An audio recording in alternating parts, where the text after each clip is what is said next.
We're back. Another exciting week of the live show. I'm Zach. This is Cyrus.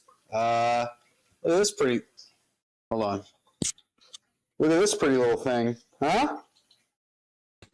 Got a little Beginner Bourbon in there. Yeah.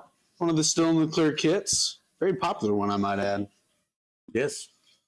And easy. It is very easy. It's not a no conversions. Not a conversion kit. No sound on the intro again. Dang. Must just be that file, right? It might be, but I heard it. You Well, heard it? maybe it's a me problem. Okay. It might be a me screen problem. right now. What is everybody doing? 22 of y'all in here early on into the show. A few over on Facebook, a few on the other YouTube channel, and probably a couple handful. I got another one of those TikTok violations this week, restriction. Uh-huh. Don't know what that's about. Anywho, that's kind of par for the course. Well, it's a beautiful thing. It's running. These little stills are so easy to run. Super simple, super easy. Yeah. Real pretty, too. No complexity to them at all. The biggest thing is just getting the pump dialed in so that you're not overflowing the little The water pump, condenser. The water pump that we have is the smaller one that we use when we're running a kind of a smaller type still, and I don't know. I think it was just real finicky today. Very finicky. We had some spillage in here. You guys missed that. Wish I could have got it on video for you. Probably would have threw it in the intro. It was water all over. And we the may place. still end up with some, because I'm not sure I've got it dialed all the way in yet anyway. Yeah, it could happen again very easily. We've got a few announcements. Yeah. A couple of announcements. Yeah. A couple of really cool announcements. Yeah. What do we want to start with? Good. So we mentioned the Shine On Festival last week. Yes. Did we mention our benefit? Our charity that gets 25%? I don't know if we did or not, but I'll mention it again. Yeah. Grace's Toy Closet. It's a local charity here that supports children that are undergoing cancer treatment in various ways. One of the main ways is providing toy closets to hospitals, like the local children's hospitals that we have here. And she does some pretty amazing work. She's got a really cool story and how she started the charity, and very, very sad beginnings. But, I think her and her husband are just kind of trying to turn the best out of a bad situation, losing a child, and helping other kids out. So pretty excited to be working with them. Yeah, I think it's really cool that, children who are fighting this fight, they got to go to the hospital all the time. Yeah. All the time. Yeah. And every time they go, they get to get a toy, which is, the hospitals don't supply that. And, her and her foundation does it. And they have wish lists. And so without breaking HIPAA rules, she's able to find out a little bit about these kids, the kind of stuff they like and what they would want. And she has like lists on Amazon where you can go and pick out buy a specific gift for a specific child, And I think that's really cool. And they buy nice stuff too. Like they try to buy specifically what a child asks for. Right. Yeah. They don't just kind of go to Dollar General and get a bunch of, kind of rinky-dink toys. They try to get them some nice stuff. So, yeah. Her and her husband are awesome. When we were meeting with charities and talking to different folks and getting information, we met with them and pretty instant. Yeah. It's I think we should do this. Yeah. They're cool folks, and we're glad to support them. 25% of all of the alcohol sales that happen at Shine On Festival will go to Grace and Grace's Toy Closet, and they'll be able to take donations here day of, and we're happy for them. I hope we raise them a whole bunch of money. Yeah. What else we got? What else do we have? There was something. Oh. So within, 2 or 3 weeks, probably, you will be able to get heirloom corn from Still in the Clear, which is a big deal. I've been trying to get my hands on a distribution for that kind of corn for a while. We finally worked that out. So Still in the Clear will be carrying the Jimmy Red, the Bloody Butcher, the blue corn, the Hickory King whites, and all of that. And pretty excited about that. It's not quite done. It's not a done deal yet, but yeah, within a couple of weeks, I suspect. So we're pretty excited about that. Got a bunch of stuff to take pictures of and add to the website, so it'll take us a little time to get it up and going for you folks. You'll be able to order it in 10-pound quantities, as many 10-pound bags as you want, and I'm kind of excited to start getting it in and messing with it myself, and adding it to some ashes, and maybe, man, it'd be cool to do an heirloom kit. Right, absolutely. Ooh, and then if you're local, you'll be able to come in the store. We'll sell it 50-pound bags in the store. But pretty excited about that. Now, I'm going to say on the giveaways, we're not doing giveaways this week, and the reason I'm so far behind on my shipping right now. We got a bunch of orders we got to get out. It's stupid. Like, we've had a number of what do they call that? A series of tragedies. Like, everything that could go wrong goes wrong, and like, we're just behind on our shipping. So stuff not showing up when it's supposed to, and just the printer breaking. The printer's broken, and just it was a very unfortunate week of small incremental cutbacks. Yeah. But if you guys want to play the guessing game, we can actually absolutely do the guessing game. And this is the first jar here. Obviously, we took forever to get all set up today, so we're real behind on getting the run going. Actually, this is jar number 1.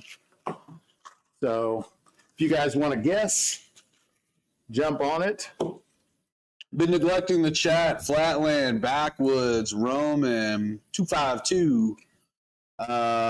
Richard, Windsong. Windsong wants some bubbles, man.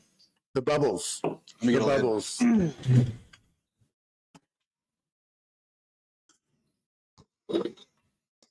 Our free thinker, Charlene's in the house. That Charlene and Richard are both in the house, or is Richard on Charlene's account? I saw Bennett in here earlier being a scoundrel. What's up, buddy? If you're still in. 252. Is that a new name in the chat, or have we seen that one before? I think that might be new. 252, maybe, yeah. Welcome to the live stream, 252. There's the bubbles. Yow, there they are. There they aren't. And this is just the first run of the Beginner Bourbon kit from Still in the Clear. Yeah. Okay. There's that Daniel Stevens guy. There's that Daniel Stevens. Well, look at that picture. He's...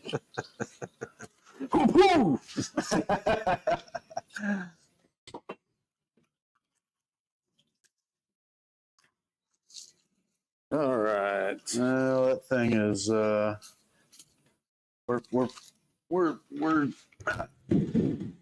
kind of heaving and hoeing over here a little bit. There's it seemed like there was another announcement. Oh yeah. So the Still in the Clear YouTube channel now has channel subscriptions, so that we can have our own special community emojis and badges, stuff like that. I finally got all that figured out and got all that loaded up there. So if you're interested in joining the YouTube channel subscription, there's probably a button below the video or near the video or something like that.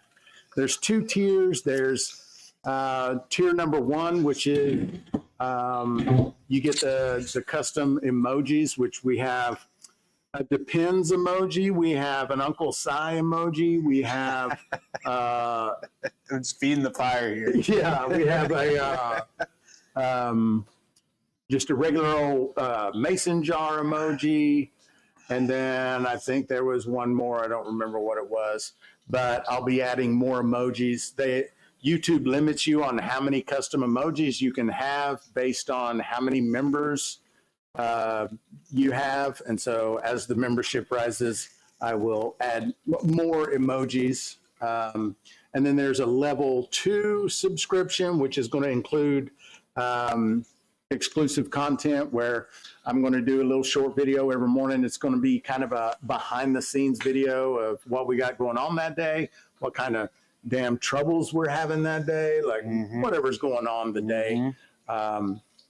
And then also it's going to be like a diary. We can vent to, maybe work through some issues. Right. We'll call it morning couch sessions. Yeah. And then, and also I'll be taking periodic polls with the community members just to, what kind of stuff do you want to see? So you'll get a chance to kind of guide the direction of the channel with us. Yeah. So I think that'll be a lot of fun. I think that'll be some exciting engagement between us and the viewers of the channel. So pretty excited about that. It'll be a good line too for those of you that kind of pretty consistently watch all of our stuff. You can drive the content a little bit, and we can see what do you want to see more of. What should we do next? So kind of nice being able to involve them in that way. What else?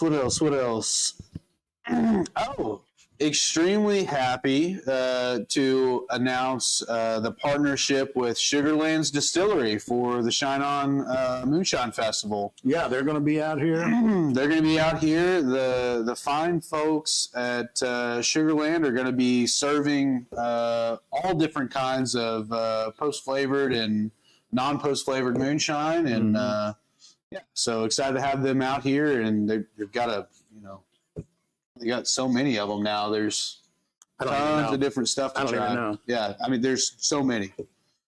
So it's cool that they're going to be out here. Looking forward to having them and having a few beverages that I'm gonna have to take it easy, But but later in the night, Yeah. I would have a good time. Talking about the other night, we were talking about a after party. Might set something up like that for after the Shine On Festival. I turned that heat down, and it's just not affecting that spitting at all. Oh no, this.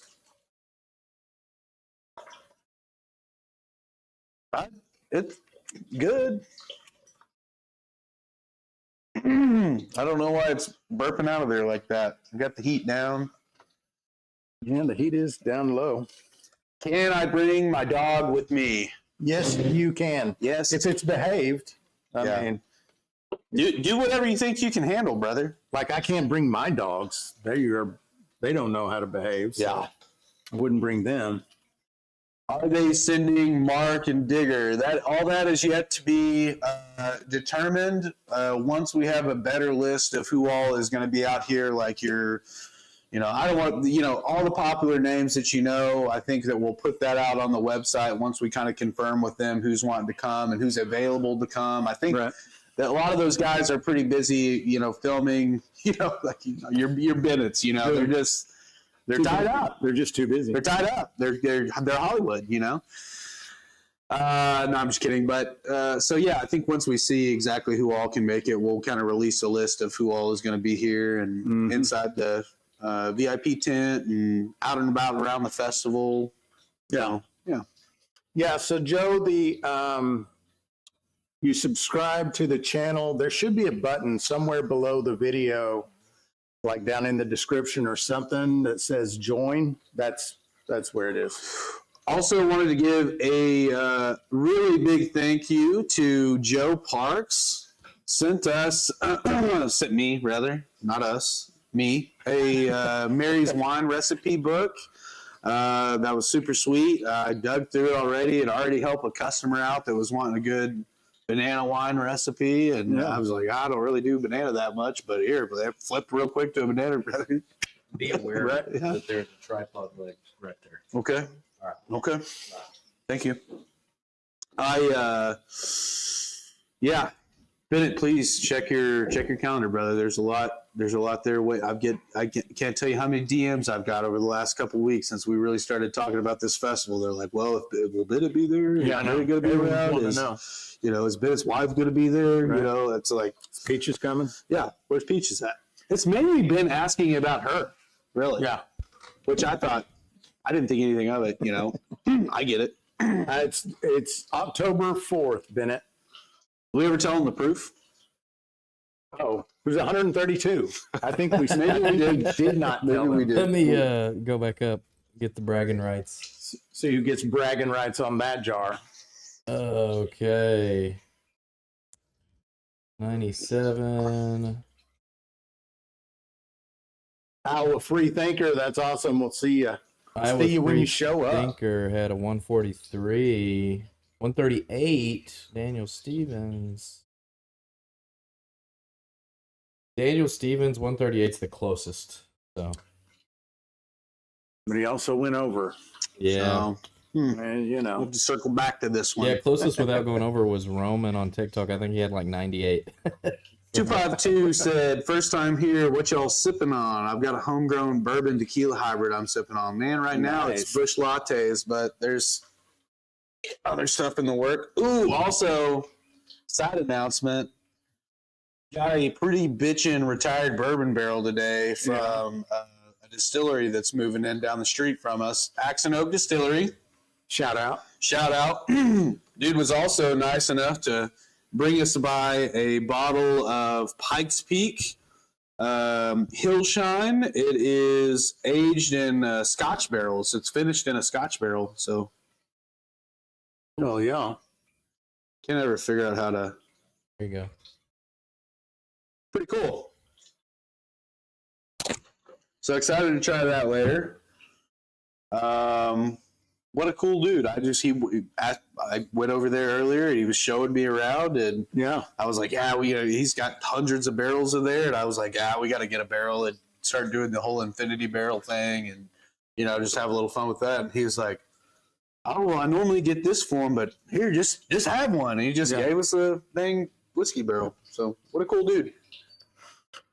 We're also bottling some beer, kind of the first run of an experimental recipe that we think is going to turn out pretty nice. We'll be bottling that here in a minute. It's just a gallon. We're calling it the homebrew American light beer. About 4.5%. Tried it before we carbonated it, and if it's half as good as it was flat when it is carbonated, I'll be pretty dang stoked about it. Really. We're not really ever making any beer, and again, this could be like the beginners. Like, hey, here you go. That's what we're shooting It's for. fantastic. Yeah. And then like the next 3 batches after that, we're gonna be like, oh Yeah. shit, a little sour. Was this supposed to be sour? Yeah. Well, we'll find out, won't we? But we're trying to work out a little 1-gallon kit for people when they come into the shop. They've never made beer. They want to try some. We want to have something on the shelf that is like a kit. Here you This go. one's easy. Doesn't taste bad. Give it a shot. Also, I feel like it's gonna be very slammable, very like gonna go down very easy, Yeah. which is really what I'm looking for in a good light beer. Now I can appreciate the porters, the stouts, the IPAs, the red ales, the Kolsch's. I like them all, man. I don't know if you guys know, I like them all.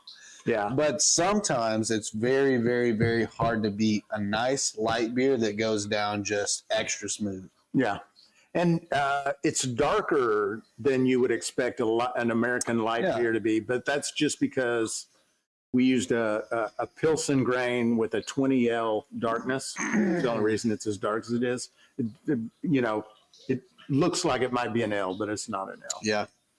It's got a good dark flavor. You guys can be the judge of that for yourselves here in a minute when you see it. We'll probably just bottle it right here, won't we? Yeah. Cool. Super stoked Like about that that. jar's getting a little full. Oh, good call. Why is it kind of intermittently? What do you think that is? If you had to, what do you reckon that? These little alembics kind of do that. I don't ever worry about it. That dadgum pump is going too fast again. It's about to overflow the coil condenser.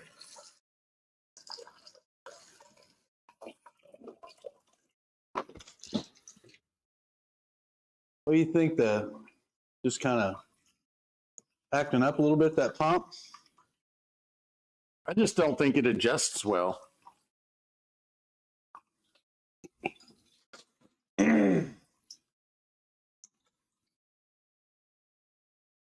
Can't wait to try See if some of that this makes any difference. bourbon later. I bet it's pretty good. Same. We'll see how that goes.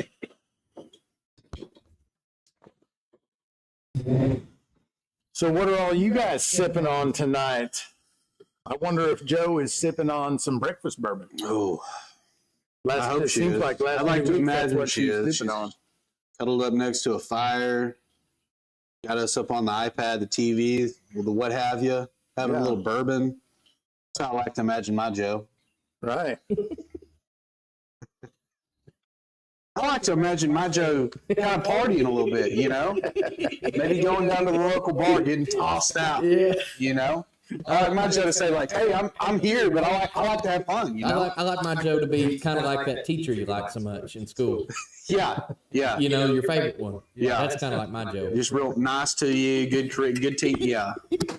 Didn't turn you in for smoking behind the police. Yeah. Caught you smoking, just kind of made sure you saw she saw, and then just kept on going.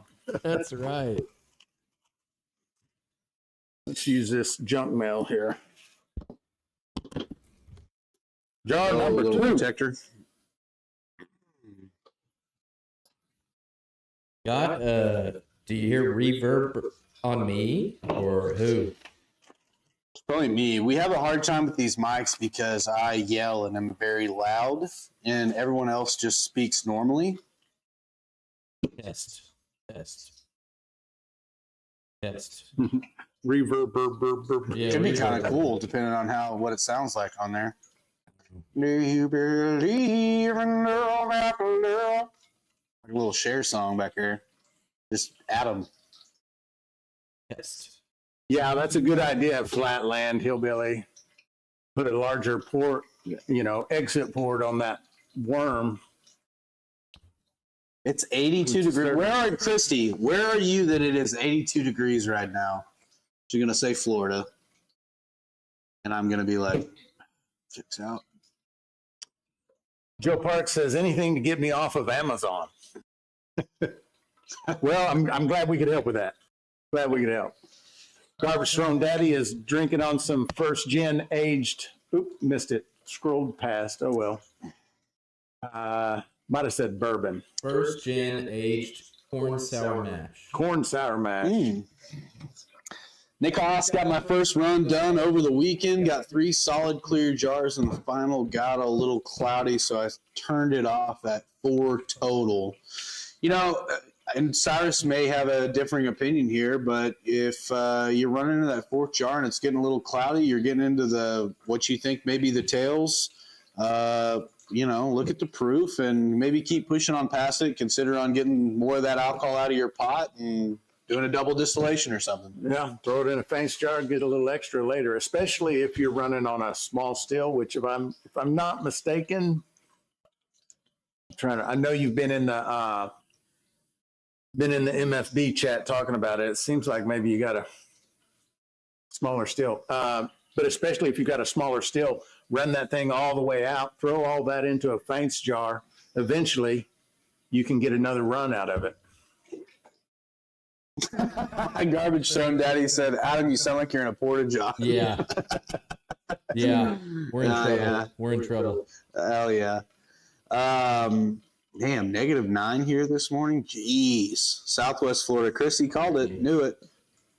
Kim Spencer says, hey guys, got a question. Trying to do a 50-gallon mash of corn and rye. First time messing with rye. Any tips on the heating process for the corn and rye? Should I do corn first, then rye, or mix it? If so, rye doesn't have corn. You really need to take up to like 190 degrees if you're converting starches, because it's tough to gelatinize. And so at 190 degrees, you can gelatinize your corn. Rye, it's much lower than that. I think it's like 170, if I'm not mistaken. So you don't have to do it at the same time. I've done several batches where I did it at the same time, used rye and corn. What do you normally do? Just pitch it into the gelatinized corn on the come down, or what? Yeah. So once I've gelatinized the corn and turn off the heat so the temperature can fall, then I'll just add in the rye right then. Nice. That's how I do it. And there's probably a dozen other ways you could do it. 10,000 ways to fill a jar. That's one of them. Dude, yeah, it got 13 gallon. Nick has a 13 gallon. Okay. I like that we do a little weather talk on here every once in a while. Yeah. Sorry, just trying to. There it is. I had to get a little back pop in there. I like a mild amount of weather talk about every time we're in here. Yeah. A little bit. You know, just touch on it. Yeah, how's the weather? Yeah. Well, it's. I don't know It's what like it old is friends, here. right? I mean, Yeah. Little light weather porch talk. You know. I know we got a little cold snap again. We got spoiled there for a couple of weeks with some real nice It was weather. like two weeks of like late spring weather. Yeah, I mean, it 60s was and 70s. Ooh.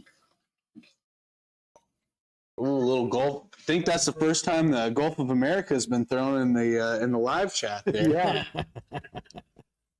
Yeah. Yeah. The Gulf of America. Oh, Officially been named so, which is just kind of wild. shout out Kim. Yeah, anything. Yeah, that's what we're here for. We're not good for much else, to be honest. Well, not things we can talk about here. Maybe you are. No. Iron Duke loves weather talk. Yeah. Has the Duke been in yet? I haven't seen his name. Duke, seen him. he's the best, man. He's the best.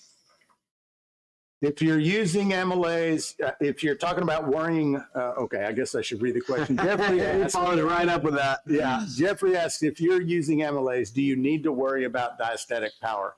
So not really, because if you're using amylase, especially if you're using the liquid amylase, it's a little different if you're talking about the powdered amylase, because even the powdered amylase can get a little finicky, but the liquid amylase is like a tank, and you don't have to worry about diastatic power at all for the recipe. If that's what I think that's what you're talking about.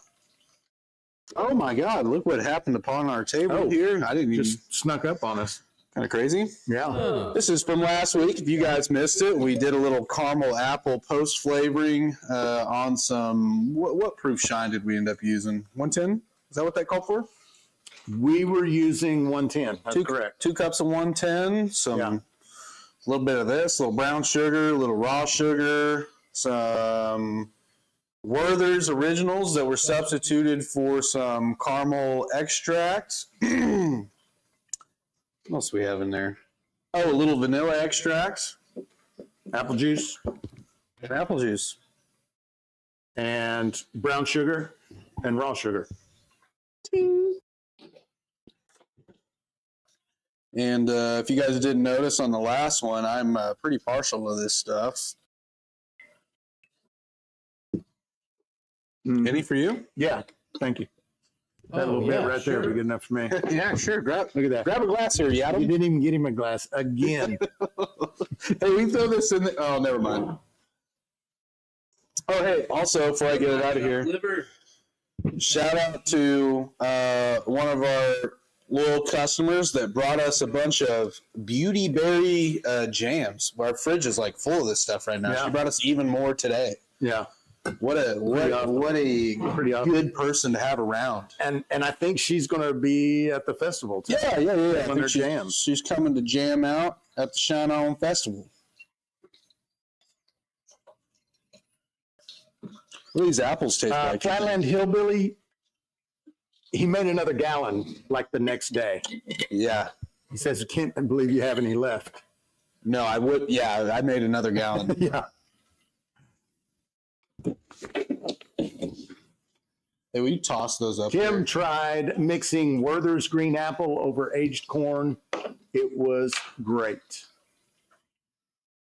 Yeah, I bet. Well, and that, the moonshine that we used, that was corn liquor that we used for that too. Wasn't aged though. And we did use green apples. I think now, I don't know how you could get better, but I think if you ran like an apple brandy, maybe it could be worse, could be better. I don't know.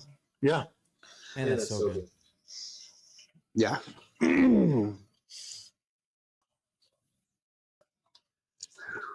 Winsong says their beauty berry jam is so awesome. Yeah, because I took some of it home. This is a new one too, honey. This is watermelon flavored beauty berry jam. Yeah. So That'll be waiting on you. yeah. Got to try banana rum. Yeah, I think that'll probably be one. We got some rums too that we could kind of distill on, or well, we aged that one, didn't we? We aged it, yeah. But we're going to be making some more rum. Yeah. So I'd like to do maybe, I don't know. I see a lot of guys doing double distillations and stuff on the rum and running it through a thumper with some different stuff. Banana might be a good one. Banana rum does sound awesome. yep. Pure Poison's in the house saying, hey guys, what's up? Paul McKinley says apple brandy with apple Jolly Ranchers. Shoot yeah. That sounds interesting. Oklahooch, yeah, brother. Saw your text. I didn't call you because I was here doing this. Oklahooch is in the house. One of the watermelon is mine. I will take things that are incorrect for all the money. I'm just kidding. You could come. There's so much here. Yeah, come grab You it. could have some. Oklahooch is heading home. Hell yeah, brother. Well, drive safe, man. The Oklahooch is back in town. I think we're maybe coordinating with a couple of you guys. You can call yourselves out as you see fit that may come over at some point and look at a couple different things the way Cyrus runs. And so that'll be a cool, kind of interesting thing. We'll probably maybe do some filming on that. And Yeah. Uncle Ralph with his old crap diaries back in the house in this live. Good to see you I again. like that guy. I didn't even know you could get a name that long. Joe, the last proof was 128.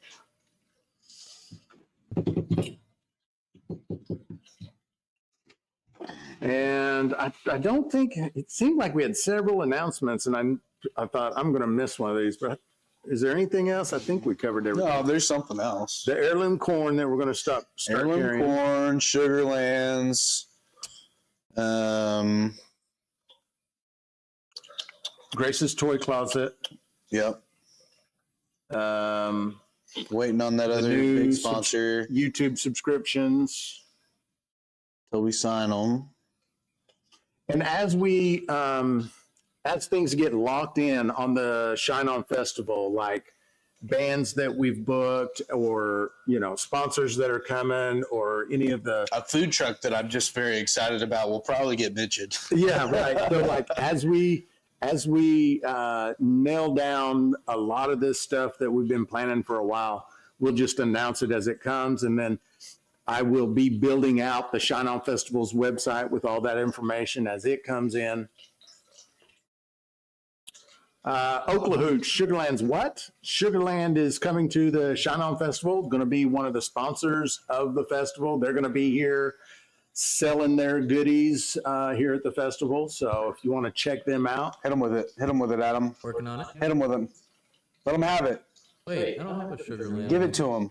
But I can do this. I can say that. Okay. And then I can also say, just because, Sorry, you got the that. one on it. Hey, look at that shit. It looks good. But yeah, there's that too. Got the little sugar land up there. Yeah. I'll hit him with the shine on link. How do you like me now, Aunt Marilyn? Who's the loser now, huh? No, just kidding. Terry suggest show notes on index cards. You know, that would be a good idea. What is it? I would need to make notes to remember to make show notes on the index cards, but Yeah. it is a good idea. If we could have a show note for the show note to remind us to do the show notes, Exactly. we'd probably be fine. We might need a show note assistant to write the show notes. Backwoods, probably shouldn't have released that yet, but yeah, I mean, yeah, but I didn't realize that was the one on there. Oh, the Harley? Yeah. They're good people. We'll talk about that one next week. Yeah. The festival's in Fort Smith, Arkansas, on the old Fort Chaffee base. It is now the Chaffee Entertainment District, and in the fall, October 4th. Pretty cool place. Pretty cool place out here. I mean, we definitely this is where the homebrew center is as well.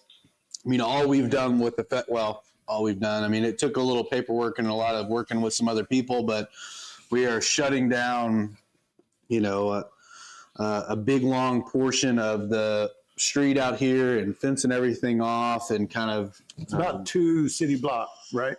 It'd be more than that. It'd be more than 2 that. or 3 blocks long. I don't know exactly. It's like I don't know. It's like 600 yards, I think. It's a lot. Yeah. So yeah, I think it's going to be cool, and I think people will be kind of surprised to come out here and just look at the surrounding, not just the festival, but like all the other stuff out here, breweries, and hopefully by then this distillery and all kinds of cool stuff. A couple of museums out here from the old base. So Yeah, there's 2 of them. There's a Elvis Presley museum, which is it's like a barber shop in there, and then it's got a bunch of other history and stuff in there as well. And then is there another one out here? We should know that. Well, They're opening up another. I don't know if it's open yet. and then there's a lot of stuff too that we're planning that we're not even going to announce. It's just going to be when people show up here and see what else is going on. It's going to be like, what the hell? Yeah. Like, what? and we're just not going to tell anybody it's happening. Yeah, there's we'll talk about pretty much everything to a certain extent, but we're leaving a certain element of surprise until you show up here and just see it all in person. So Yeah. And it's, some of those things are things that you just have to see. You can't be told. yeah. Yeah, it's not gonna, if I tried to tell you some of the stuff, you'd be like, wait, what? What are you talking about? So think Silver Dollar City. Anyone ever been to the fabulous Silver Dollar City in Branson, Missouri? Not in, I went several times as a kid. My parents took me. First off, it's the same. Okay. A couple more rides. It's the same though. Yeah. Think that, but with a little bit of Vegas, just stripped right down the middle of it. Just crazy things you might see, crazy people that might be just walking around. Yeah. Tack on, think of Silver Dollar City and then tack on politically incorrectness. Yeah. Maybe a little of that. Yeah. Yeah. Yeah. Someone in marketing got a little loose over there at Silver Dollar City, and they're like, you know what? Let's just let's have a guy walking around. It says drip, drip, drip. Ooh. Yeah, the drip. What is this? These aren't pints. Where do we get these? What is it? Well, it says a pint. I don't know. Just looks. Well, there's no. Oh, it doesn't have any writing on it. That's So an I'm off. what That's is an this? off mason jar. That's like a retired pickle jar or something. Oh, okay. I don't know. Well, it doesn't say ball. It doesn't say anything on That's a it. Dollar General mason jar, maybe. What happened to us? We can't even get the good ball jugs anymore. Dude, Nick, seriously, you live 30 minutes away. I didn't realize that. That's awesome. You should come down to the shop and see us sometime. Yeah, come hang out. Steal Your Dollar City. Yeah, that's right. Wow. That's right. Maybe is it too late to rebrand this whole thing? What? He's talking about Silver Dollar City. Steal Your Dollar City. Yeah. Oh yeah, It is kind of expensive there. That said, I do love the fudge making. You go in there, you sit up in the little bleachers, and you watch them hammer out some brittle, work a little fudge. We're pretty partial to getting succotash at Silver Dollar. Yeah, the skillet guys. Yeah, the skillet guys.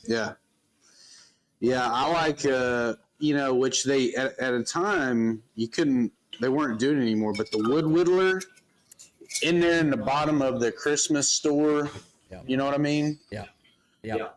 Bubbles are there, bubbles are gone.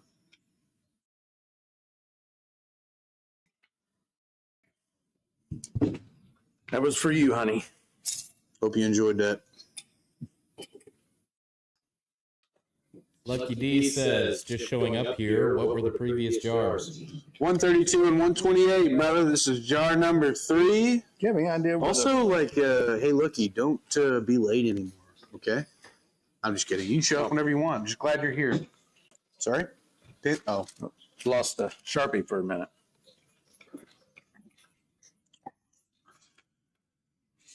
Bennett, you remember like when you were on the playground and kids used to like corn dog other kids? I'm going to drive to your home and corn dog you multiple times. I'm not going to do that. I don't know why I said that. I'm sorry. Hey, I'm sorry. I'm just a joke, okay? I'm not going to do it. Are you off your meds again? What? Fine off. He said, I dare you. Man, it's big old boy. I don't know. I don't know. I'd be trying to drive to Bennett's house and give up a quart. Actually, you know what? I'm not scared of anybody. Yeah, I'll do it. Iron Duke's in the house. Get a hydrometer. What's that mean? I'm not sure. I'm lost on that Who one. put what in there? Oh. Always have room for the Duke. That is correct. Mm-hmm. We got over 50 people across all sources. Hey. That is awesome. Lucky D said, hey, peeps, work has been getting in the way of liquor making, man. You got to get your priorities right. Priorities are all jacked up. I'll let Peach take care of the light work. Nobody's wife. Yeah. That would dissuade me, I think. I bet she's beat Bennett up a few times. I think so. Like, she's probably not putting up with his crap. I don't blame her. They're still married, so, she's got to be, to some extent, putting up with, all of his shit. Yes, that's right. What's up, everybody? Welcome in. Looks like there was a little pop over there on TikTok. Glad to have you guys. Sorry, been somewhat abusing you guys this stream, but glad you guys are here with us. Jeffrey, never heard of a corn dog? To know what corn dog'em means. All right, will you stand up? No, I'm just kidding. So, you never had on the playground where you were from. No one ever just walked up behind you and gave you one of those corn dog. Maybe it was just my school. Maybe we were doing some stuff, living life a little different. I don't know. I just thought everyone knew what that was. I didn't know what that was. Popsicle, corn dog. No king shaming. That's right. Do you want to start bottling our beer? Well, I think let's get through till 6, take the break, and then when we come back, we'll bottle. We'll bottle the beer then. Yeah, because I don't know. Sometimes I get to yapping while we're doing one of those activities, and the next thing I know, it's 30 minutes later. Gotcha. Oh, didn't know it had it. So you're familiar with the motion. That's just not what you called it. What did you guys call it? Or maybe there wasn't a name for it. That's called a rhino hump. You just a rhino other hump? People know what it is. You just didn't know what to They call had different names for it. Ham bone. Ham bone. Call it diddying. Diddy. That's a federal charge, brother. What's the proof? Oh, did we not tell? Oh, I don't think we told jar number 3. We're getting bad at 21. When there's nothing on the line, we're a little lax on the 121. And Iron Duke says in Britain you get locked up for those moves. Well, Never too busy just stirring sugar on blueberry wine. Let's see. Closest. Without going over, Uncle Ralph and his old crap diary, 120. almost nailed it. Almost. The Iron Duke says that in Britain you get locked up for those moves. Yeah. That's why we live in the U.S. of A, baby. You got a license for that TV? You got a license to watch I've seen TV? those videos. Hey, Iron Duke, weigh in on this. Do you Yeah. have to have a license to watch the television over there? I've seen. That can't be true. No, I've seen No, it's- videos. There's people that come up to your door. The license police come to your house. And For your a TV? Yeah, buddy. I don't know if it's tied with the Yeah, BB. he said He yes. said yes. He said yes. No, he said yes. I'm No, serious. I've seen 100 There's a videos. reason of it. why, like, there's this running joke, like, you got a license for that? Like it's a British thing. Like, they license everything. Oh. Yeah, It's crazy. it's like I don't know if it's tied with the public you would broadcasting. really not have a good time. Jesus. Like, I don't get so many licenses. The money goes to the BBC, yeah. So it's the British, the public broadcasting over there. They come around, and I guess it's like a tax, I guess, Yeah. on Yeah. providing that to everyone for no cost. Interesting. Well, all licenses are a tax, but we don't have to get into that. That is true. That's. Oh, so I guess it's just how they fund the public. Yeah. Gotcha. Yeah. But It's just still, an even accounting. then, like, we have public channels and nobody had to get a license. That said, I'm pretty sure from the videos that I've watched, it's somewhat on a volunteer basis because they'll come to some people's house and they're just like, "Get out of here, you bloody idiot," or whatever that and they just slam the door in their face. And I would imagine nothing ever comes of it. I don't know. The chat, there's so much. Do you like yeah. popsicles, little boy? I don't know. What is that's got to be a reference to something. Yeah, I'm it has to not. be. You guys are starting to worry me a little bit. What's going on in here?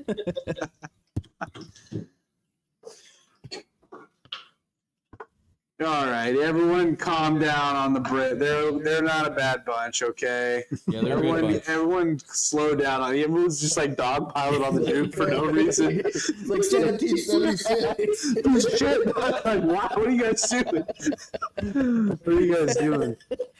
No, we love our Brits. Love them. Love them. Oh, it was a Family Guy reference, apparently. Wait, she said Family Guy. Yeah. Oh yeah, it's the Weezer guy, the little old man. We got a lot. Oh, got He's like, a whole mess of popsicle shells to sell. Get your fat ass back here.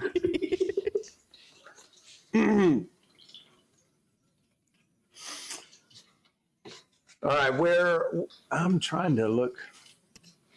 We don't have a clock on this side. What time is it? 550. Look at the chat times. Oh yeah. Yeah. Right there in front of my face. Well, I did the same thing. I was like, man, I was kind of because I was living in. I felt like I was at a casino. It's like where I had no recollection of like what the time is, and then yeah, we love the Duke. Yeah. Joe Park says we love our Duke. Yeah. No doubt about it. I don't know how we got on that. We got a little American there for a minute. A bit patriotic.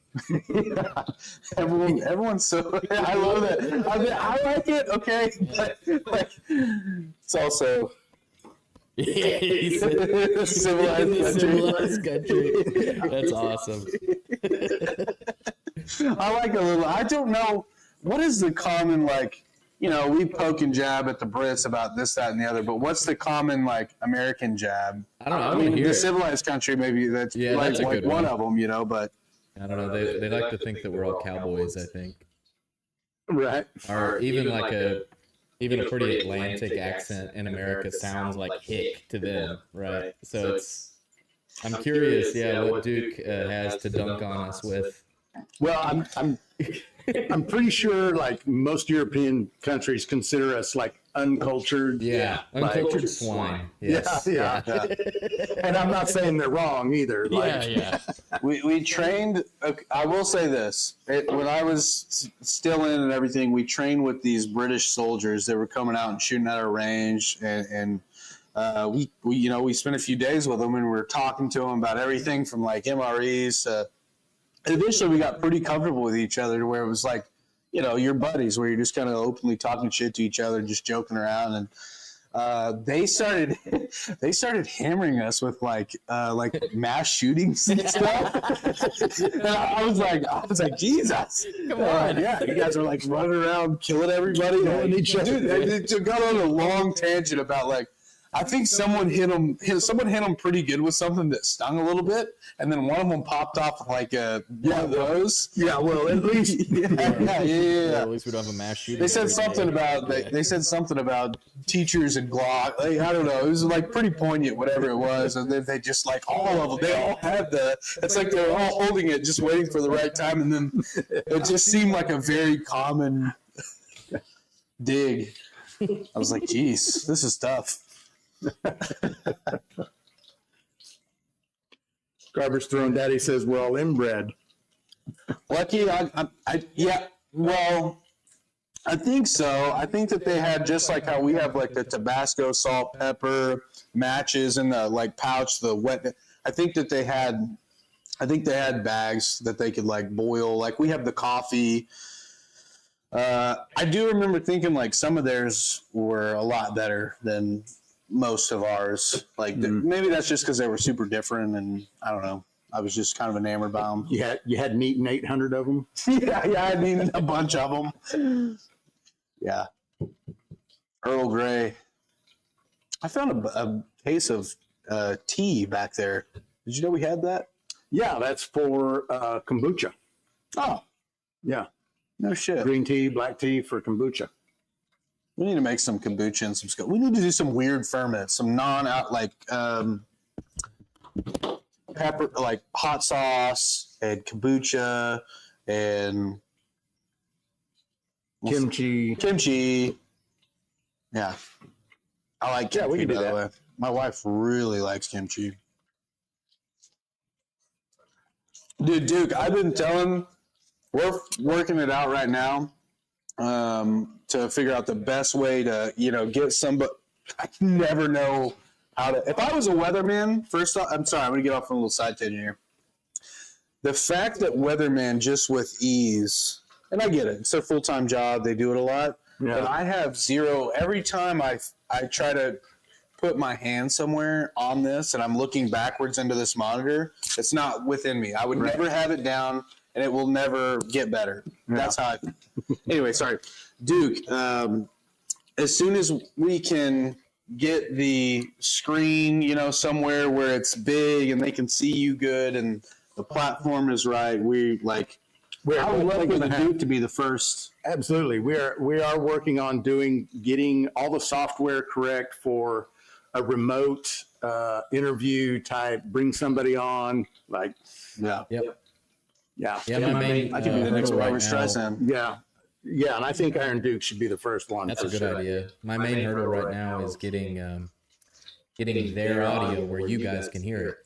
That's my main. It may have to be a headphone situation. That was the same hurdle I had with the soundboard thing, so I'm working on that. But got the software. I just got to figure out the audio part. So okay, we'll get there. Yep. Like everything else on the live stream so far, it's just been one little step at a time. Daniel, kimchi is fermented cabbage.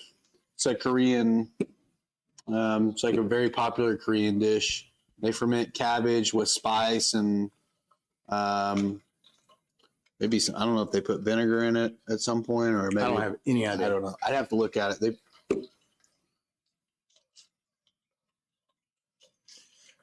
Why is he saying don't talk about the weather? I thought he was a weather guy. Give me a super simple sake recipe.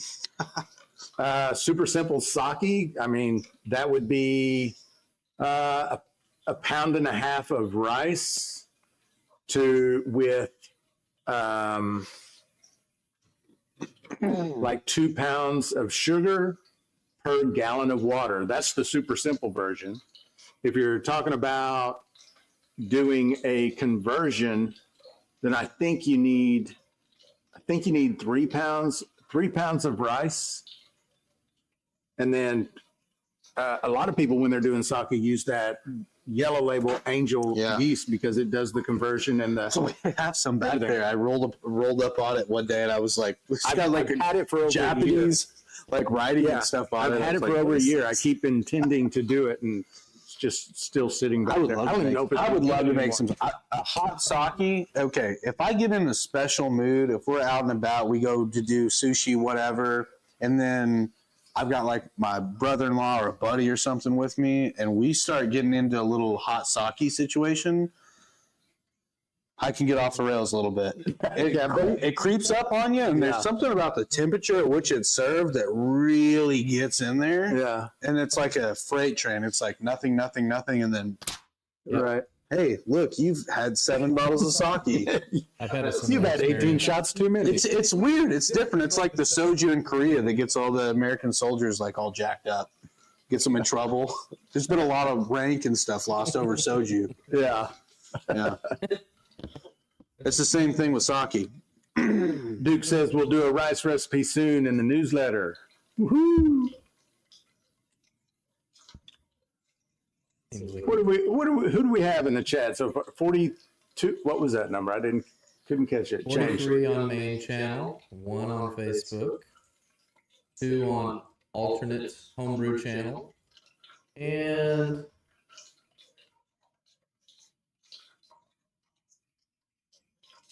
2 on TikTok. I think we always have 1 on Facebook. I think that's just you. It might be. Well, and also I don't think that you can. I looked into this a little bit. I don't think that you can get on the For You page with a horizontal TikTok live. Yeah. I'm pretty sure. That was the bulk of the conclusion. But I don't care either way. Like, if people know I'm doing it and they want to get on here, they can. But how do I see them whenever I go on, whenever I flip? Why do I see horizontals? Clinton's at 45 now that he sees. Oh, that's different. Is it? They're in it. Maybe I should be in the gamer. There's a way you can set up the. I don't know. We'll talk about this. Okay. Yeah, we can. Sorry. Nuts and bolts. Sorry, we started getting in a little troubleshooting there. And for those of you that weren't in when we were talking about it, the channel subscriptions are now set. You can join. Still they're going? Channel. Yeah, they're up. Oh, I didn't realize. Yeah. Oh, yeah. There should be. Now, I don't know, like, everyone in the chat can tell me if they're below the video, there should be a join button. And if there is, that means it's available. So if someone that's what gives them the custom like emojis and stuff. You get custom emojis that you can use in the chat or comments on the video. Let me try. You get custom. It's gonna be wild the first time we see like one of those in the chat, just like yeah. That's gonna be cool. For sure. Also, I'm curious what they look like. Yeah, there's also like 2 tiers. So one tier is just the basic tier. You get all of the emojis and the special badges, and then you get preference in answering comments on videos and things like that. Because I'm starting to get so many comments now on the videos. What is this? What do you point at? Gifted 5 still in the clear membership. What? Welcome to Bootlegger. I don't even know what that means. Was gifted a membership. Was gifted a membership. Was gifted a membership.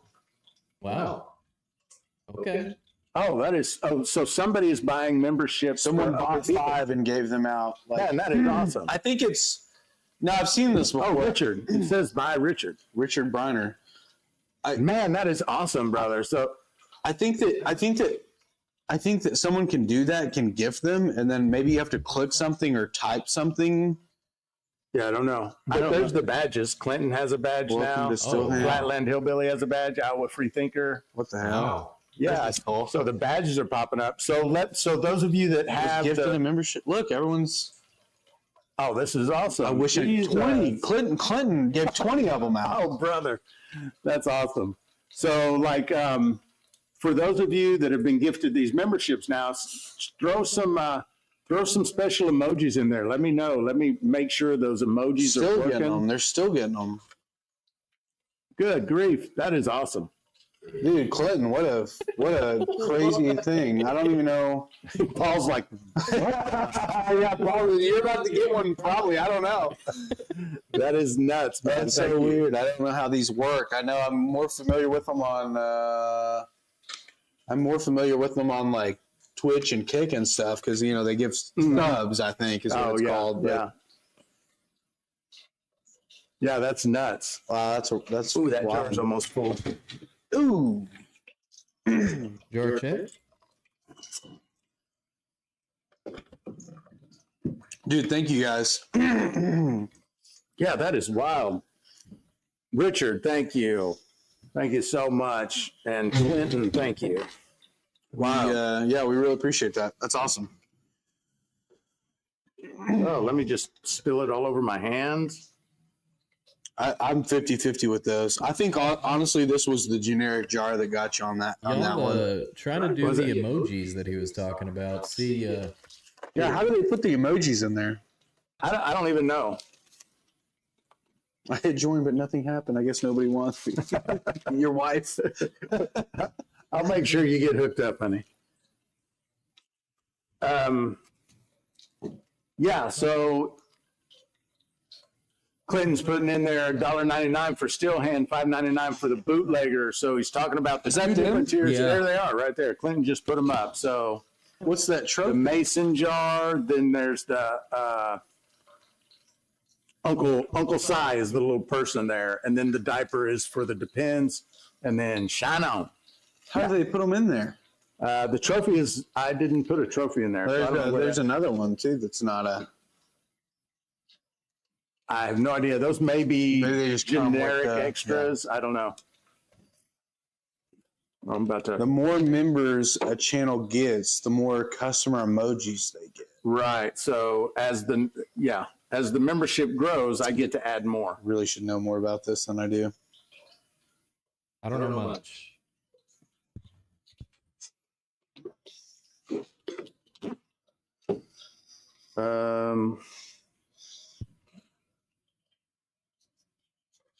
That's got a little funk in it, doesn't it? What is that? Huh. We'll check it all out tomorrow. That jar has a little bit of a. I wonder if it's the jar. I wonder if there was. These jars aren't familiar to me. I don't know where they That came jar is definitely a different jar than any. It's got writing on the bottom of it. China. Clinton. Check your settings to allow gifts. From you're talking about to the other guys in the chat, I think. I think so. Make sure everybody on the hits the like button for sure. Let's see. Check your settings to allow gifts. So maybe to receive the gifted I don't know. subscription. I don't know either. I don't know. I had someone in the chat who's more knowledgeable on that type of thing. Help them out on that. I don't know. Bennett says China Funk. Yeah, I don't know. It comes from China. Oh, I forgot to do bubbles. Forgot to do bubbles.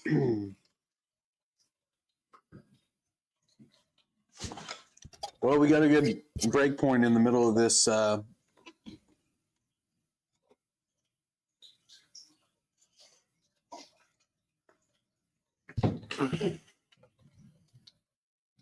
Levi says, thanks to whoever just gifted memberships. Instead, just got an email saying I was gifted a membership. Yeah, Levi, that would have been either Richard or Clinton. They were the two, or those are the ones I saw doing the gifting anyway. There might have been some more in there. Think so. Clinton and Richard Reiner? Clinton, Richard Briner, I think. Briner. Yeah. Appreciate both of y'all. That's crazy and awesome. It says click on one of the gifted memberships given in here. Click the 3 dots on top right, gift settings, and enable gifted memberships. It should be on by default. Huh. Hit the gift box, click allow. Yeah, so I barely figured out how to get the memberships up, so I don't really know everything they're talking of about. all the social media platforms that are out there, Yeah. I know the least about YouTube. And then when you get in there to the levels of like, hey, there's all this, I don't know anything about them. I Right. think we're probably all learning a little bit on Technology is hard. Thank you, Bennett. We listen and we don't judge. All right, that said, we're right here in the good spot of this jar to take a little break. It is 6 o'clock. I think we're going to take a short little intermission here, and then we will be right back with you folks. Awesome. Thanks, Levi. Have a good night.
or about the best corn or their secret mash bill.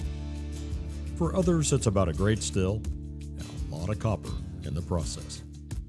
The best distillers and moonshiners know that the pursuit of the perfect shine is more about the sum total of each great part, not any one thing. The North Georgia Still Company is a great place to pursue your perfect. You won't find a better still. The materials, craftsmanship, and attention to detail in every still they make, regardless of size, is the finest that money can buy. Need awesome grains, enzymes, yeast, or other accessories for making mash or distilling it? They've got that too. The North Georgia Still Company is all about turning water into shine. So go ahead, get your shine on.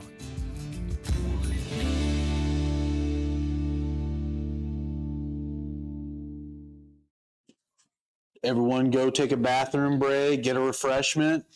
That's what we did. Welcome back. Welcome back.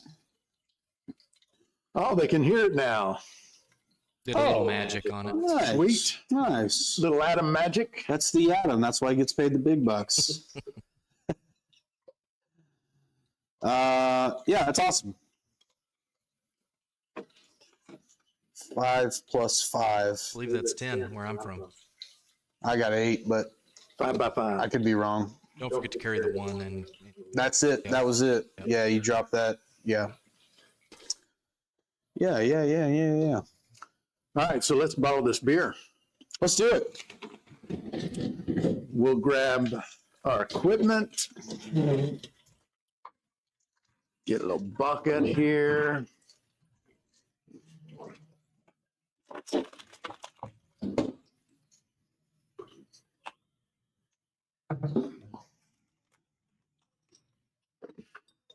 Got the bottle tree. Everything has been sanitized and ready to go. Thank you, And Adam. because, like I said, we are trying to do this in a beginner-friendly manner because we're trying to create a beginner beer kit.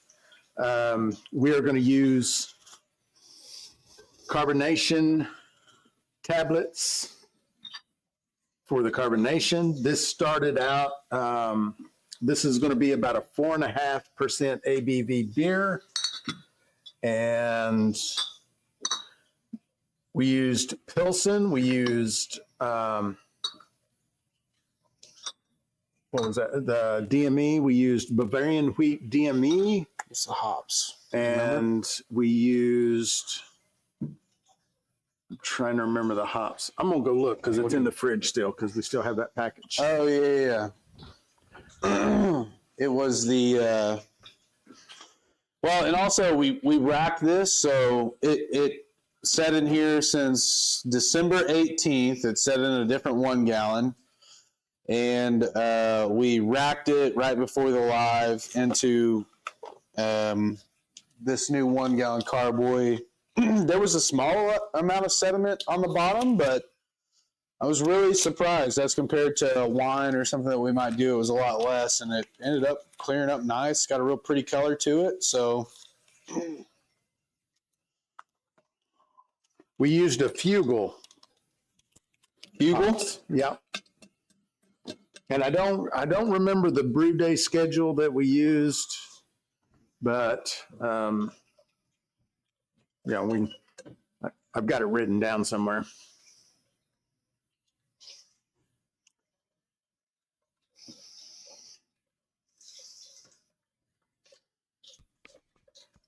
Oh, you already got it going. All right.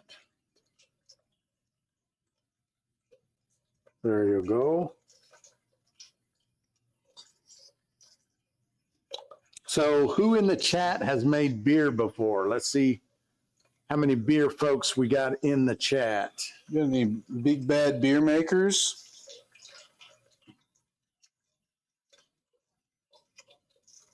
Beer is boring unless you distill it.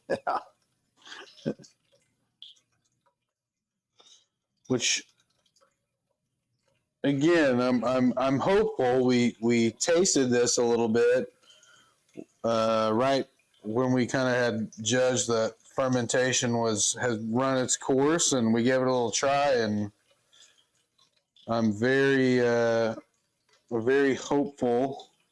It's a very classic American light beer. Yeah, it's just seemed like it was going to be a really good beer. Joe DeMari raised his hand for the makes beer. 33 people on the Still in the Clear channel watching the live right now. That's awesome. Thank y'all for being in here. I've got to remember, too, we're putting a pellet down in this, so I don't know if some of these I may have Yeah, you're getting it about right. got a little overfilled on.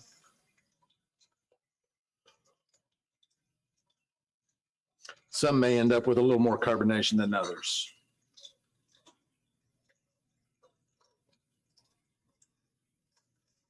I'll take this off. Man, these wands, They make it so easy, don't they? oh my God.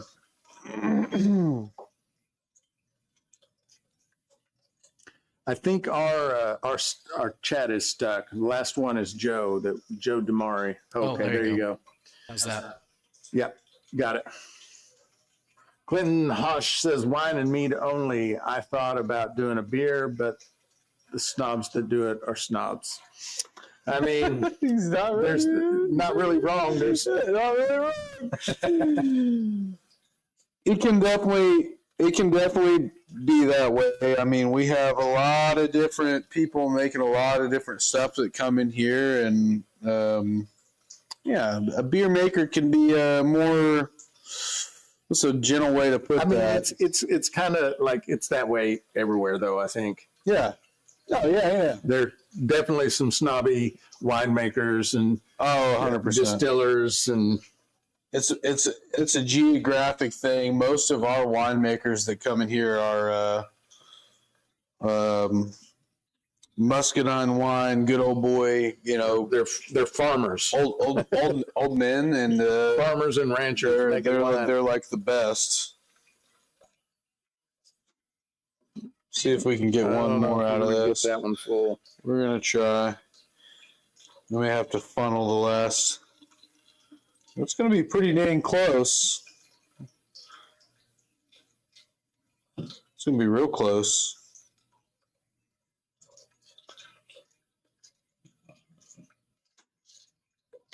There you go. I'll have to pull that out. I'm going to pull it out in this last little gimp here. I'm going to get the rest of that off in there. Let me do this. There you go.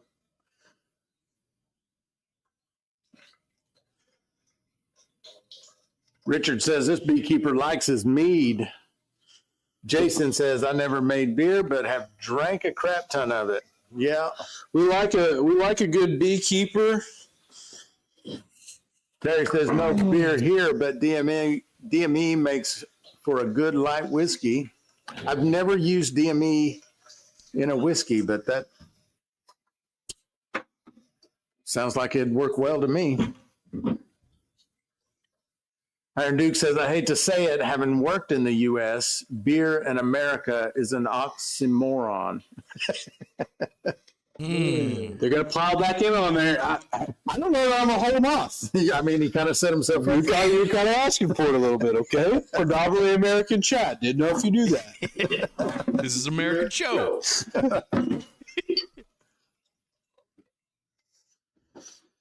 All right. Take some. I'm going to go dip my hands in the sanitizer first. Possibly overfilled just a little bit, and Yeah, try to Guinness see is if great. we can. Love Guinness.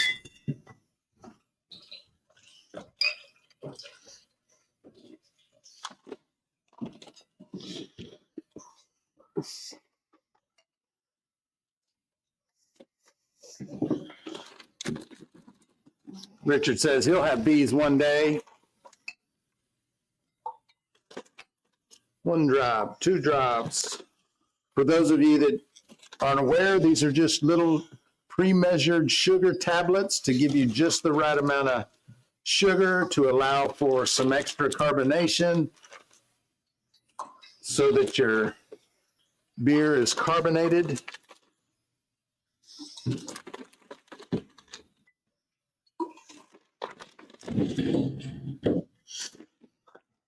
There we go. You want to do the capping? Sure. Oh, I forgot to sanitize these caps. Uh-oh. How many bottles we need? We've got 2, 4, 6, 8, 10. Got a good yield out of that batch. Also, we ended up overshooting the volume of that 1 gallon batch a little bit. That's why we've got 10 full bottles as opposed to, 9 and about a half. Yeah, we did a primary ferment in a 2 gallon bucket. Yeah, so we got our carboy good and filled there, and we came out at 4.5. And I think by recipe we should have been like somewhere between 4.5 and 5, right at 5, and.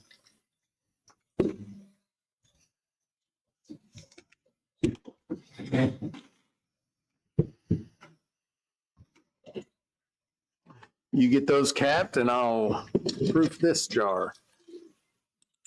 And didn't spill a drop. Not done yet. Okay. Our Duke says, don't worry about sanitizing the caps. It's not an English bitter or a Belgian lager.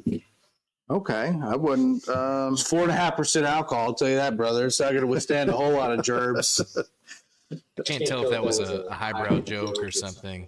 It could have been, also that's the thing about the Brits. Like, they're like, listen, admittedly, brother, smarter than I am, I think. So there's some comedy that's a little lost on me. I don't know if that's what you were shooting for. I love the British humor, British in shows and comedians and so on. Dry and sarcastic.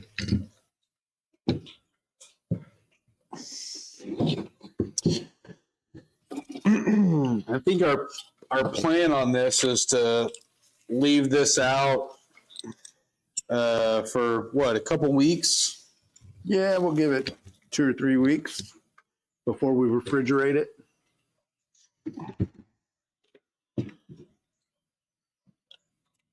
This is jar number 4. Kind of.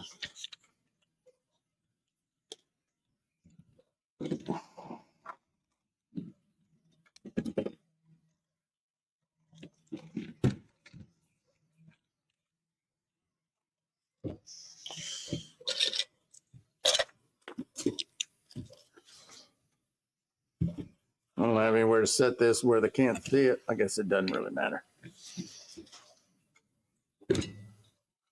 Okay. Let's see.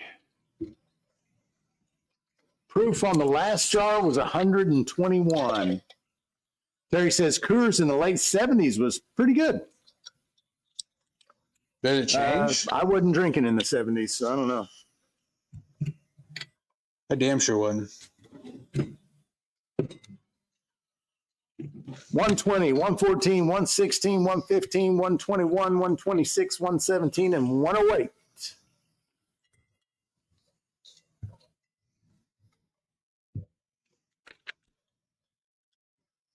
Thank you, sir. 105, 118.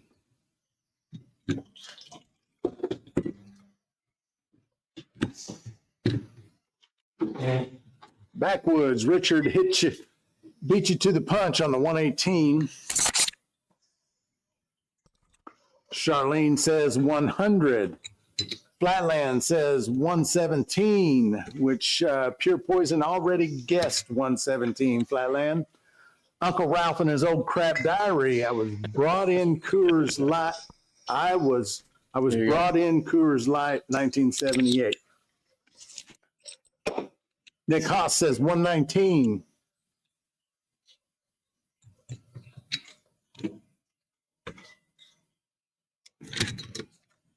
There we go. Well, there they are, folks. 10-pack. In all their glory, a custom-made 10-pack, which I would assume not this coming week, but the next, we will be enjoying on the live. I've got a Maybe. multi-part question. I don't know if we hit it. Okay. There's a fella named Chris7812. If I scroll up, I've got him at 620 saying, "Hey guys, hypothetically speaking, someone is first time distilling and they have a mash of 1 gallon of cracked corn, 8 pounds of brown sugar, and water to fill up a 5-gallon pot. How will that turn out?" That's so much sugar. Also, that person doesn't have a thumper. That's so much sugar. Even if I don't have a thumper, how will that corn and sugar fare with ABV? And then he just now said he's a bit worried about blindness. Crap. Okay, so if I'm remembering all that correctly, 1 pound of corn. Let me go back. It was several parts, wasn't it? Okay. Have a mash of 1 gallon of cracked corn. A gallon of cracked corn is going to weigh about How much mash did he make? 5 I pounds. thought he was making 1 gallon. And then it said 8 5 pounds of gallon. sugar. So if he measured out his corn by the gallon, that's about 5 pounds. And then he said 8 pounds of sugar in a 5-gallon batch. I thought he was making 5 1 gallon gallon. I was like, oof. Water up to the 5-gallon line. Okay, so that's, I mean, it's good. Yeah, it's going to turn out fine. I mean, you're a little, a minimum amount of corn in a sugar mash, in my opinion, is 1 pound per gallon. So you're right there close. And then eight pounds of sugar to 5 gallons of water. That's, that's pretty good. That's going to get you up around 1.06-ish for your starting gravity. So that's going to put you at around 8% ABV. So yeah, there's nothing wrong with that recipe. And as far as there was something about blindness. Yeah, it says I'm also a bit worried about the blindness crap. I know it's mostly nothing to worry about, but how much do you throw out, and do you reuse heads in the next batch? Okay, 2-part question then. So the first part, you're going to be tossing out a jar or two of heads or setting it aside anyway. I'm assuming you're using a pot still because you said no thumper. And so your methanol that you're worried about is going to be smeared across the entire run. And by percentage, it's going to be highest in the tails. So you don't really have to worry about tossing out the 4 shots. I don't anyway, because I know the highest concentration of that methanol is going to be in the heads and the tails, and I'm separating those out. Well, based off how he asked that question too, let's clarify for him. When we say toss out and hold out of your end product that you keep in your run, that's 2 different things. So just because we tell you not to toss something out doesn't mean don't hold it out of Your final cut, but you're going to have to learn your heads, your hearts, and your tails and your cuts, and cull out your hearts, your desirable spirit. And then your heads and your tails, you can save up and run again later and do a double distillation on and Yeah, faints run. yeah. Now, the thing about the faints run, you can't do that multiple generations in a row. So you can do a faints run off of a bunch of single distillations, but what you don't want to do is stack up faints over run after run after run after run of the same liquor. Compress. Yeah, because then you are compounding methanol in those faints. So you do a faints run, and then what the heads and tails that you get off of a faints run, you toss that out. You don't need to reuse it. You don't need to rerun it or anything like that. Now, that's how I do it. And there's 1,000 other answers on how to handle that. I think just from talking to people that come through the store, there's a lot of question around how do I know what to keep and what to cull off of my final product per run. Mm-hmm. And my answer has been pretty much the same, which is like, well, you're going to have to figure out what's kind of has an undesirable taste and what has an undesirable smell and make your judgments based off of that. And it kind of feels not great to give them an answer that's like, hey, you got to kind of do this and know what is what before you'll really. Well, and I made a video about this, and it's a process for how to teach yourself how to make your own cuts. Because first of all, it's all just personal preference. And so you do a run like we're doing here, and we've got all these jars. They've got paper on them. They're labeled jar 1, jar 2, jar 3 with the proofs on them. And then tomorrow we'll smell and taste them, and we'll decide which ones are going to go in our final product and which ones are going to be set to the side. And that's I've got a video on that process, and you will learn how to cut the liquor that you like after you've done that a number of times. And it's just a matter of practice and doing it, and you'll get better at it. And Bennett in the TikTok chat is saying he starts at his middle jar and he works his way out. Super common way to go about it. That's part of the video that I made. You start in the middle, and not only do you start in the middle, but you start in the middle and work towards the tails first. Then you come back to the middle and work towards the heads. Yeah. I know this has probably been I think answered also before, Duke, but where's the Duke's out store? for the night. So good night, Duke, if you're still in here. Oh, okay. Yeah. You already bounced? It's like I missed it. Like 3 a.m. there or whatever. Yeah. they don't got no Waffle House. Okay. Yeah. It's 3 a.m. What else are you doing? You're going to sleep. Okay. Also, Chad, am I still echoing? Does it still sound bad? Yes, Arkansas, Nick Haas. Tails first so you don't blow your palate out. Correct. Yeah. Everyone on TikTok is saying you're echoing. Yeah. Why would I want waffles? What? Because waffles are amazing. Go get you go. You know, the Waffle House isn't just waffles, by the way. It's clear that you don't got them over there in your neck of the woods. You got pancakes. You got an American cheeseburger. You got cheese eggs, hash browns, bacon, sausage. I'll tell you what they don't got: blood sausage and beans. Maybe you could get beans at a Waffle House. I don't know. I bet you can't get beans Probably at a couldn't. Waffle House. They don't have bangers and mash. Yeah, That's true. They don't. some blood sausage. Yeah, Windsong, because waffles are yummy. Oh man, dude, now I'm getting stirred up about Waffle House a little bit. Hillbilly says best is the ribeye steak and hash browns. You're getting the ribeye steak and you're getting the ribeye steak at the Waffle House, Hillbilly. I don't get steak at the Waffle I don't House. think I've ever done that. I've seen it on the picture. I've on seen the it. wall. I've seen it on the menu. I know they got it. They have it on the menu. Never had one. Never seen one. Order one. It says black pudding. What the heck? Don't have Waffle Houses in Philadelphia? There's Waffle Houses in Missouri that you can still. I gotta be careful how I word this. Because a TikTok, you can have a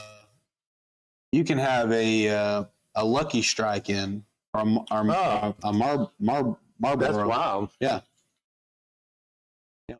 Pretty crazy. Missouri's the Wild West in terms of like everything. They've got recreational things you can smoke, and they've got 100 gallons of liquor per adult times 2 per household. We've got all kinds of cool stuff going on in Missouri. Jason Acosta says smothered and covered hash. Smothered, covered, capped, and chunked, and I'm on board. What's the capped? Mushrooms. Mushrooms. Yeah, that makes sense. I like mushrooms a lot. Broccoli. That's Call right, it broccoli. There you go. Never been to a Huddle House. Don't know what the Huddle House is. Huddle House? Mm-hmm. Huddle Houses are great. I've heard of it. Do we but have I've one never here? been there. No, not around here close. I think they've got. I think they're. I don't know. It's kind of weird because I think they're kind of all around us, but I don't. There may be a Huddle House around the Little Rock area. Now that I'm thinking about it, Could be one in Northwest Arkansas. I noticed there was a Waffle House in the town that I may be moving to. Yes, There was a and it's Waffle House. fantastic. The service is great. It's very clean in there. It's nice. It's not a high traffic Waffle House either. Like, that's a great Waffle House. Yeah. Yeah. Clinton is sharing some MeWe links. We just lost our chat, brother. There, it's back. Oh, you lost it Backwoods, that's a completely? different type of mushroom, my brother. I'm sure if you It went found away the right completely. Waffle House Yeah, but cook, it's you back. could. They're probably got you on that. No, it's not like a Denny's. Bennett, it's not the same. Denny's is down here. Waffle House is up here. Waffle House is a waffle home, okay? Chris saying, how many jars should I prepare for a 5-gallon run? Waffle House. $5 for answer. Thank you so much. Oh, got a $4.99 super chat. Thank you, brother. Appreciate that. For a 5-gallon batch, you can expect, now this is going to depend on your still and how you run your still. Starting ABV. And your starting ABV, if you finish all the way out, we already determined that was going to be around 8%. So you're going to depending on how deep into the tails you run before you give up, it's like there's some variables. 2 good quarts. And if you're using, you're going to want to use pints on a Yeah. 5-gallon run for sure. And you can expect to get about anywhere from 8 to 12 pints, depending on the variables. 2 good jars, yeah. It's kind of what I think. 8% for a starting ABV in most mashes is, and there's nothing wrong with it. It's just a little on the low side in terms of, your yield. But it's a great first place to start because of how easy that ferment is. Yeah. You have no complications in an 8%. No pH ABV, issues. hardly ever, except for temperature. Yeah, and Terry's giving you some good advice there, collecting half-pint increments, 12 jars total, and then you can make your cuts off those. What he's basically telling you to do is to make smaller cuts. That way you'll get a higher yield out of your hearts. Well, and it's really because you will, it's what's the word? You're more heavily defining where your cuts can be. Yeah. So you're, it's like 480p video or a 1080p video. Like the more cuts you can make, the more defined you can get. Cuts, that's wrong. Cuts was not the right. The more sections of the still run you can have at the end, the more defined you can make your cuts. Joe Parks says, depends. Depends. Put the diaper in the chat. Where's Put the diaper in there. Put the emoji? diaper in there. Get that diaper in there. Throw that diaper emoji in there, chat. That's what it's there for. Depends. Yeah. Joe. Yeah.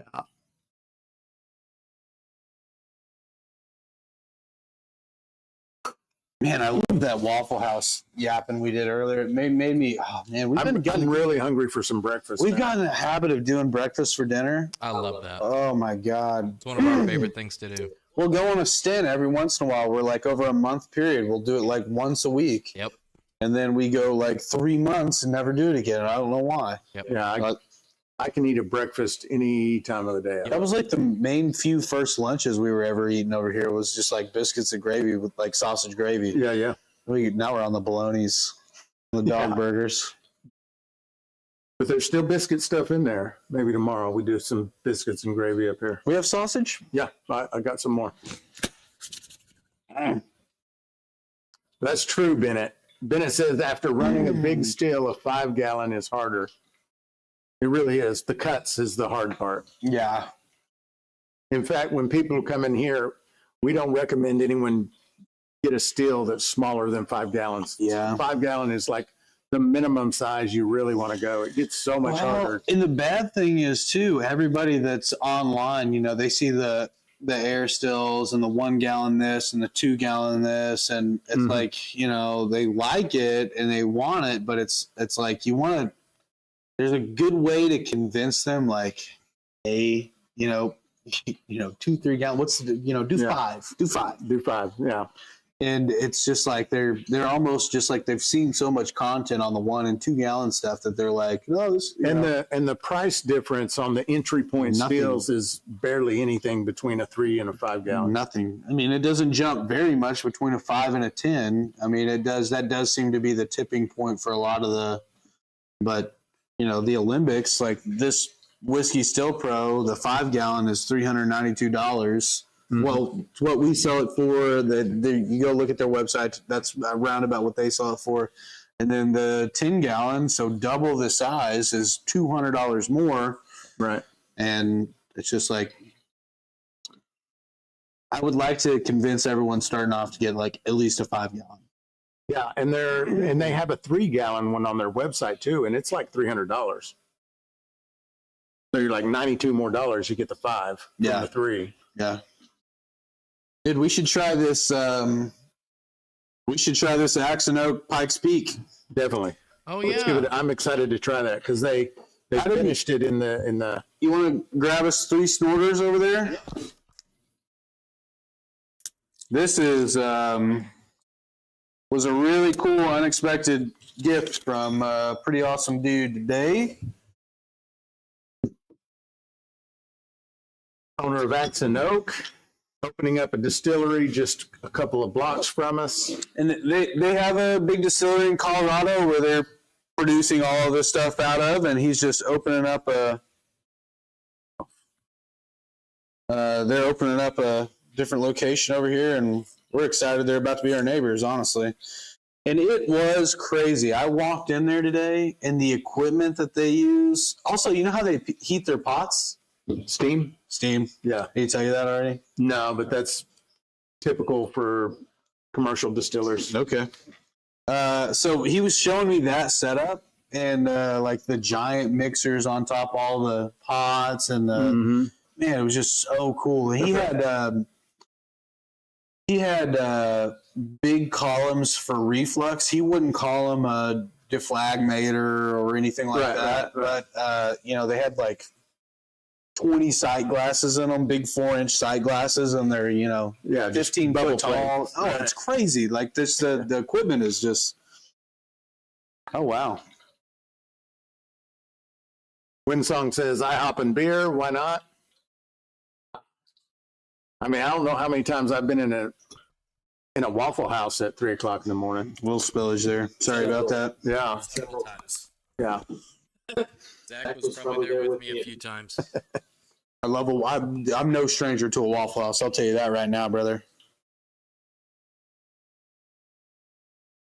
I don't know if you could tell that by looking at me, but. And he told me too, I don't know if you were standing there, but this is just their bourbon mash bill. Yeah. Aged in a. It's finished in a Scotch barrel. Yeah. And I think pretty short term. Yeah. I forget what he said. I bet it tells us here on his little bottle.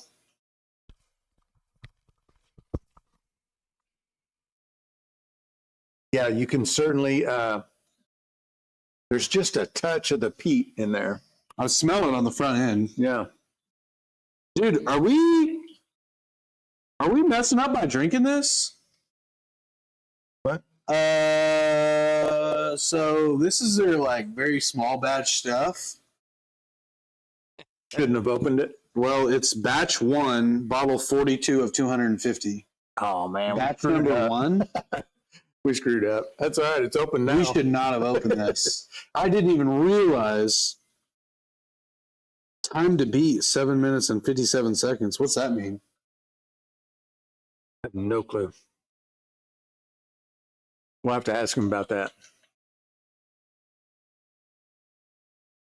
I feel bad about this now, almost. Well, it's already done. I'm going to enjoy it. That's milk that's already spilled. Not putting that in the infinity barrel. Hey, Clinton's trying to make us feel better. What's he doing? Axe and Oak used to have a moonshine version as well. It was quite good. That's what this is, Clinton. This is the moonshine The version. spirits are made to be enjoyed. You can also wax around the cork and store it proper. It'll be fine. There you go. We'll There you probably go. have to do that. We need to get a wax pot. Maybe I could borrow I've been thinking the about one getting down one. there at my wife's salon. There's an esthetician over there that's got a wax pot, and maybe we could. No one's looking. Right. Hey, don't y'all go on lunch break?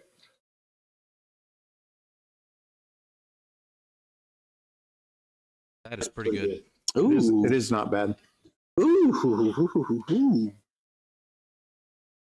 You can get a little bit of that. You know that that very peculiar Scotch. Yep, certainly.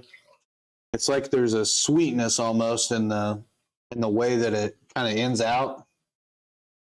That's good. Really good. It's really good. Clinton says wax pot equals go to Wally World, get a 1 quart pot, go to canning section, get canning wax, done. I like that. It's a good badge you got there, brother, too, by the way. I like seeing Nice those. little That's badge. pretty cool. That is cool to see. Barry doesn't have one. No.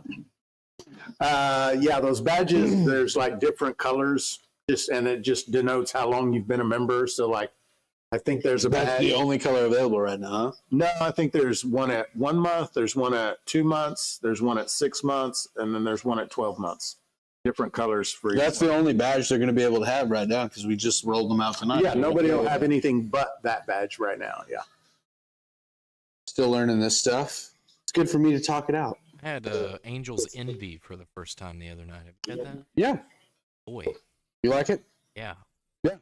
I just sipped on it because it was a $30 glass that my friend had. Oh, so you had a nicer Angel's Envy. I think so. Yeah. Yeah, it was like 2 ounces was $30. So I don't know what that. I don't know what that was. I should have taken note of it. You bought it at a restaurant? It was a 906. Chat stuck, by the way. Oh, hello. Yeah, so we went and met him over there the other night, and we were talking with him. We had a cigar, and they have his bourbon there, and well, they have a few of his different things, and man, the bourbon they make is really, really pretty impressive. I mean, very good. Yep. It's almost like they do it for a living. No, you might say that. Yeah.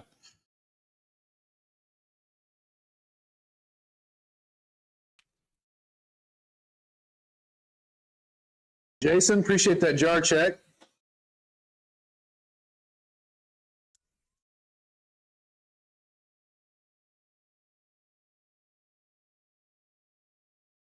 Did I announce the last jar? I didn't, did I? The last jar was 112.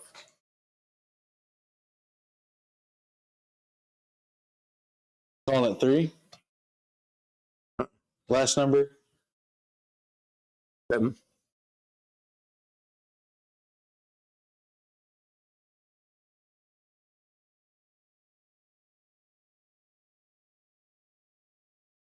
Always hard right there. Have to look at this side when you get right there on that line. Oh, I see what you're saying. Yeah, you're right. Don't hear that a lot. I don't say it a lot either. It's not normally warranted. Are you guys going to the Sutton Jam in June? Where's that at? I don't know. Where is the Sutton Jam? I would like to go to multiple Moonshine festivals this coming year, to be honest.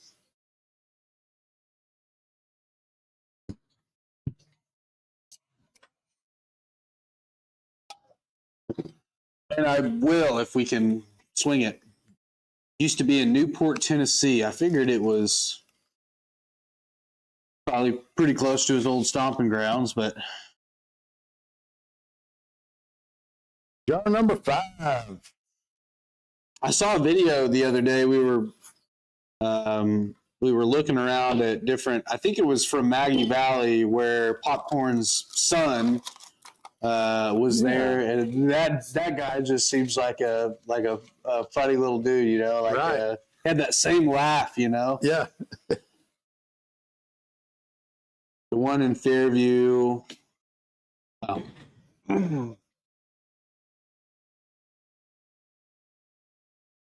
Backwood says the one in Fairview wasn't that good. Well, that sucks. Damn. I would like to go to our Ozark Moonshine Festival this I'll go year. to If that I can one swing over 100%. there. What is that? Clinton? Yeah. Is that where it was? Clinton. Yeah, 2 hours? We'll definitely have to go up there. Yeah, 2 hours. 2 hours from here? Yeah.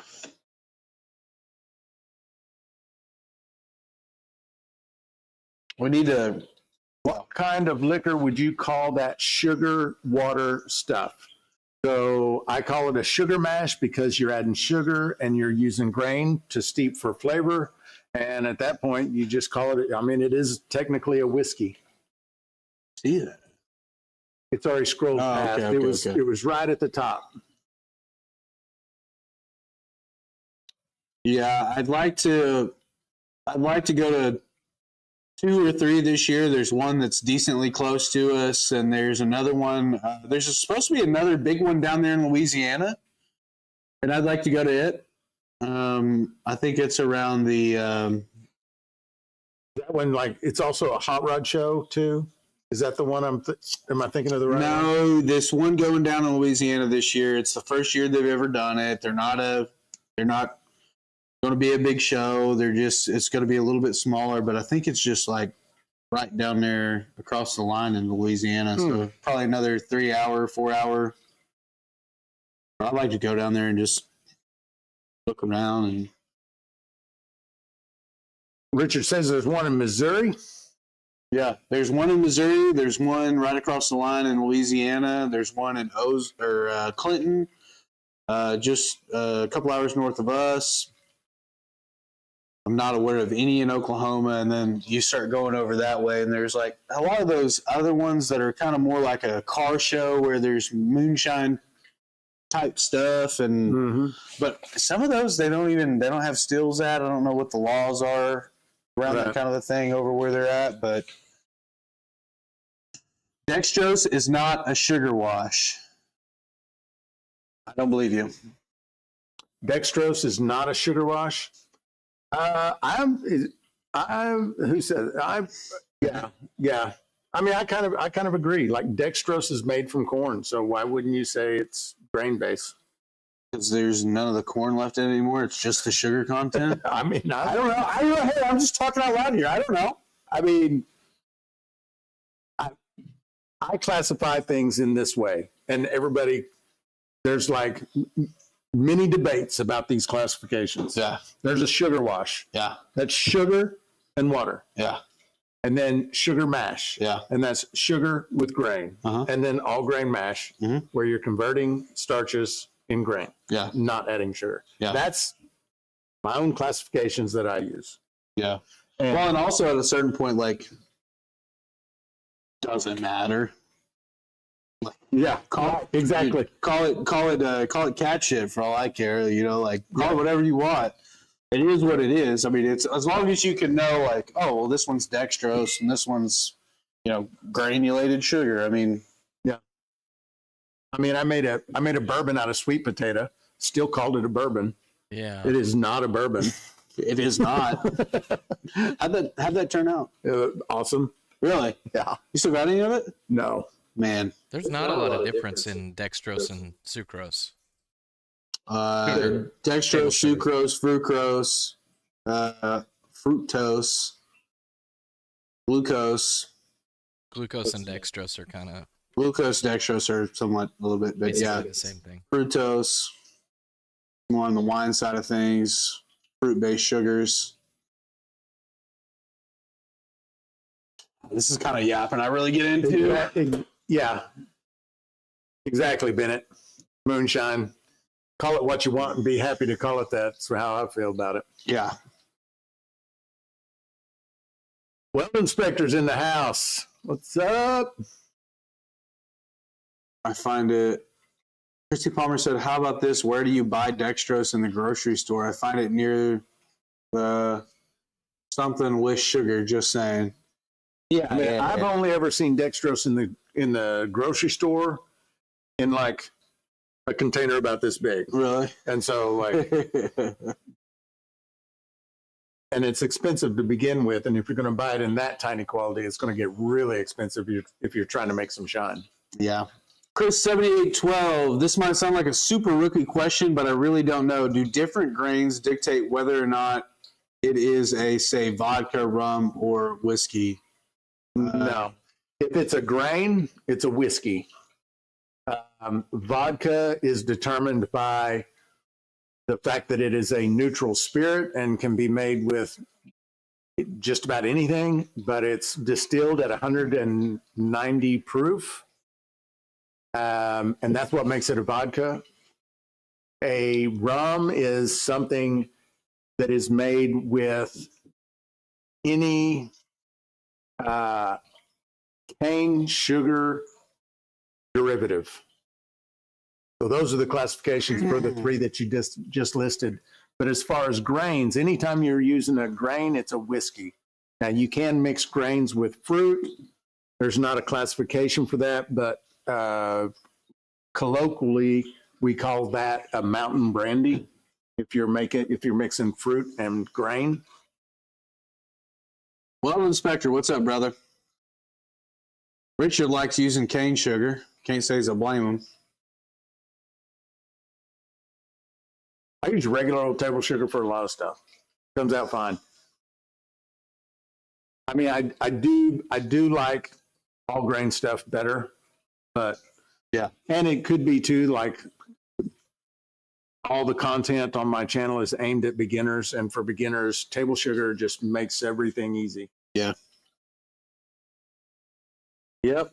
Richard says, or a split brandy, correct? Talking about the mountain brandy, using brandy and grains. Now, I will say, take this for whatever you want. One of the best runs of wine I've ever made happened to be a mixture, and I'm not saying it's because of this, it happened to be a mixture between dextrose and granulated sugar.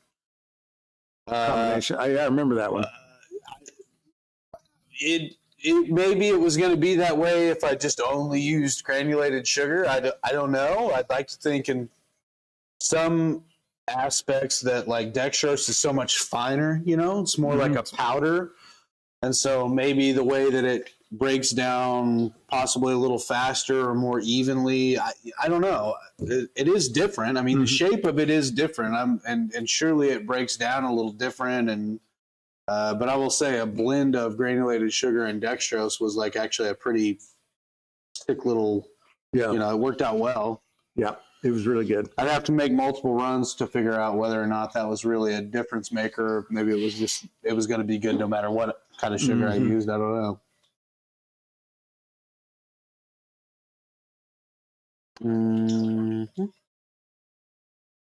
Winsong says, my fave is a mountain brandy. Oh. She made it real good. The last one she made was really good. She did a blueberry oat mountain brandy. Turned out really good. In fact, we held a gallon to the side just to let it become wine because it was tasting so good just as a ferment. Really? And then something happened. I don't think it didn't turn out. I don't know what happened, but I think it got messed up somehow. Jason asked a question here that I wanted to touch on because it's something that comes up a little bit. We just talked about it recently. Cy, did you ever intentionally introduce a lacto infection for a whiskey? I did it, and it came out awesome. So when you say intentionally introduce... should I jar camel back there? No, that's not a lacto. I don't think that's a lacto. What? Yeah. I don't think so. I have never intentionally introduced one because I've never needed to. Around here, all you got to do is open ferment, and you can get one pretty easily. And I have done that, and it comes out great. I don't mind the lacto infection at all. Allegedly smoother. Yeah. Creamy. It has a creaminess. Yeah. That's how I describe it. That's gross, but at the same time, it's like, it is what it is. Like, right. Finished product's better. And Terry says 100% fire tonight's live. Thank you, brother. Yeah, bro. Yeah. High compliment from the old Terry Baldwin, an OG. I think it's been in here damn near every week. Yeah, I think so. What a dude. Dextrose had Paul. I don't know if you've got your package yet. Hope you have. If not, you should be getting the next day or two. Paul McKinley says dextrose has 0.75 sweetness of sugar. Interesting. That's a good tip. I don't even know how they measure that. What is that? It's like you know how there's viscosity for things that pour more fluid. Scoville units. Scoville for Tabasco. Let's get a. How do they measure sweetness by a like in a lab setting? Oh wow, here we go. Give me that. Degrees Brix. Okay, Oh, so it's just bricks. Specific gravity then. Oh, is that all it is? Yeah. That was new for me. You guys know this stuff. That was new for me. You said bricks, and I was like, oh, damn it. Degrees Brix. Scale defines the sugar content of an aqueous solution and is measured in degrees 1 gram. So grams of solution. look up the Brix of table sugar, regular table sugar, and dextrose. Let's compare them. I think dextrose's gravity is 35, if I'm not mistaken. While he's looking that up, Robert Leach asks, can you describe what backset is? Backset is when we're done with this run, what's left in that still is the backset. Potentially all the alcohol's been run out of it, or maybe there's still a certain amount of alcohol content in it, but it is the contents of your pot post your run. Yeah. To whatever degree it may contain alcohol or not, that's what the backset what was it, table sugar? Table sugar, yeah. What? Yep. Clinton's all over it in there. Mm-hmm. Jason said on that, I guess back on the lactose thing, he said he kept stirring it every day until it started to smell like pineapple. Throw some awesome fruity notes in the final product. Nice. You guys read that? 100 bricks, 100 degrees bricks, 100% sugar. So 1 bricks is 1 gram of sugar and 100 grams of solution. 10 bricks is 10 grams and 100 grams of solution. I've got to learn bricks. That's all that means nothing to me. It doesn't mean anything. Everything to is me. in specific gravity to me. Okay. Yeah, well, it certainly doesn't mean anything to me, but I see a correlation here in tens.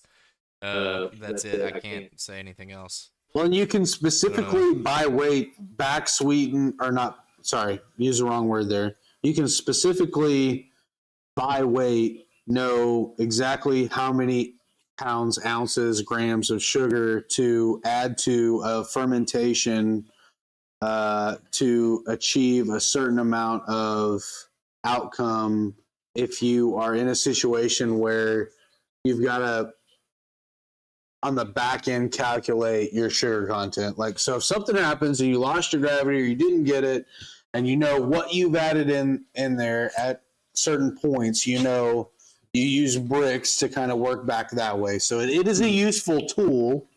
It is one we don't often use because we're pretty used to. Yeah, because bricks is correlated to weight also. Yeah, exactly.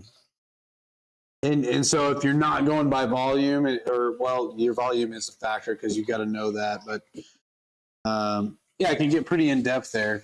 Bricks is just another tool in your tool belt if you can really master it and learn it, that can help you out in certain oddball situations. A lot of the wine, I've got a winemaking buddy who's really scientific about the whole thing, and he gets into it a little bit here and there. He gave me like a 20-page little everything you need to know about bricks, and read the whole thing, didn't you? Oh, wow. Come on. I swore when I left Little Rock that I would not devote very much time to reading. And I've been pretty good on that promise. I've been pretty good on that. Stuck by it pretty good. I do less and less reading every year. Me too. Yeah, I went to a late effort there in reading and just swore like I'll never read this much again, and I just really have not. I used to read a lot of fiction. I'm a big fiction fan. And then just like, well, actually, when I started doing YouTube and all of that, just didn't have time. Yeah. And I was reading so much technical stuff, trying to figure out all the learning curves. Like, that's all the reading I do now is just educational type reading. Yeah. And I do less and less of that because of ChatGPT. Like, Absolutely. I'm not sure I need to buy another book anymore. Right. Certainly not for technical things. How is it? Pretty stout? Surprisingly good. Yeah. I really took a bite of that thinking This is not going to be good. Yeah.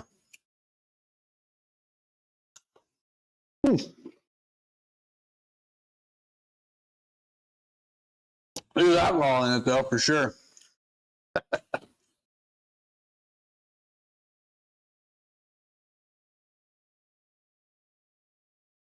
Not at all of what I expected. Right? Yeah, that's not bad at all. Usually the fruit soaks up so much that it's just like, oh. Well, we didn't leave it a lot of time to sit on there. That's right. It hadn't been there long. That's true. We got through that jar pretty quick. Well, and we culled a pint out of there for the Adam to take home. And I don't know. Maybe we didn't hammer it as hard as I was. That said, there's some at my house that I've absolutely been abusing. We also forgot, like last week, we played a little joke on the chat. Went to intermission, and during never talked about it again. Oh, yeah. During intermission, we poured a bunch off just to see if anyone would notice, and came back and never No one said it. Oh yeah, we didn't drink. You know, I think we had half a one gallon. person said, "You guys Golly, about finished that off." That was it. There was one person that was like, And we really just kind of poured it into another poured it jar to off make it look like we had drank about it. came back. Weld Inspector sent a question. Hey, what was Weld Inspector's previous comment? Richard, come get it, brother. Where? Well, Matt Perry Inspector? says Brix is the same as Celius to me. Well, Inspector said question. Brix is mark. definitely Let's easier go to spell. back. Yeah, it's true. You hear what you did there? Yeah. Jason said, I got to admit, I look forward to this live every week. Y'all are awesome. Well, brother, it's kind of a two-way street there, man. We look forward to hanging out with you guys, and I appreciate that you're enjoying it, man. Has anyone ever made a spirit using sorghum? That was Weld Inspector's question. I have not. Lots of people have. I could see Yeah, that. it's very, super, very, very, very popular. Richard needs another good palate. Come on, Bubba. I think we got That's what I told him. I said, Richard, come get one. Oh, Can Jeffrey ask, can't you collect the lacto and propagate it and use it in a future mash? I have no Yes. doubt that you could. I've never You done absolutely that, though. can. Have you? Have you ever I've never collected lacto? intentionally done it, but I've seen so many people do it, and it's apparently very easy. Just Yeah. get a jar of it, fill Put it some up, water and put it in yeah. a fridge, and then dump it in a think about it. You unintentionally get it over in your mashes every once in a while. Like if you're intentionally trying to introduce it to your mash, like It's not hard. yeah. Richard said, I'm reading an Alan Bishop Distiller's Almanac right now. It's very informative. Yeah. Alan Bishop, he's the man. I've got one of his other books. First, it's actually volume 1 to the book that you're reading. It's like the prequel to the book you're reading. Clinton, don't know how far you are from us, but it is not expensive here. There is a guy down the road, a mutual friend of Adam and I's, who they grow sorghum by the acre, probably times a couple hundred acres a year. So maybe it is more popular in certain areas of the world, but Yeah. I think you can also use yogurt cultures to do something similar. I've never done that. Lucky D said, I have an infection, just not one you want to put into a mash. Brother, you get a doctor to look at that for you. Okay? I'm going to be thinking about you. Maybe get some ointments. We're praying. Get some ointments. Lynn says in southern Colorado, been looking at ordering some. Maybe sorghum is one of those things we should try to source. And I bet we could get it from the same people we're getting all the heirloom corn from. I bet they've got it. yeah.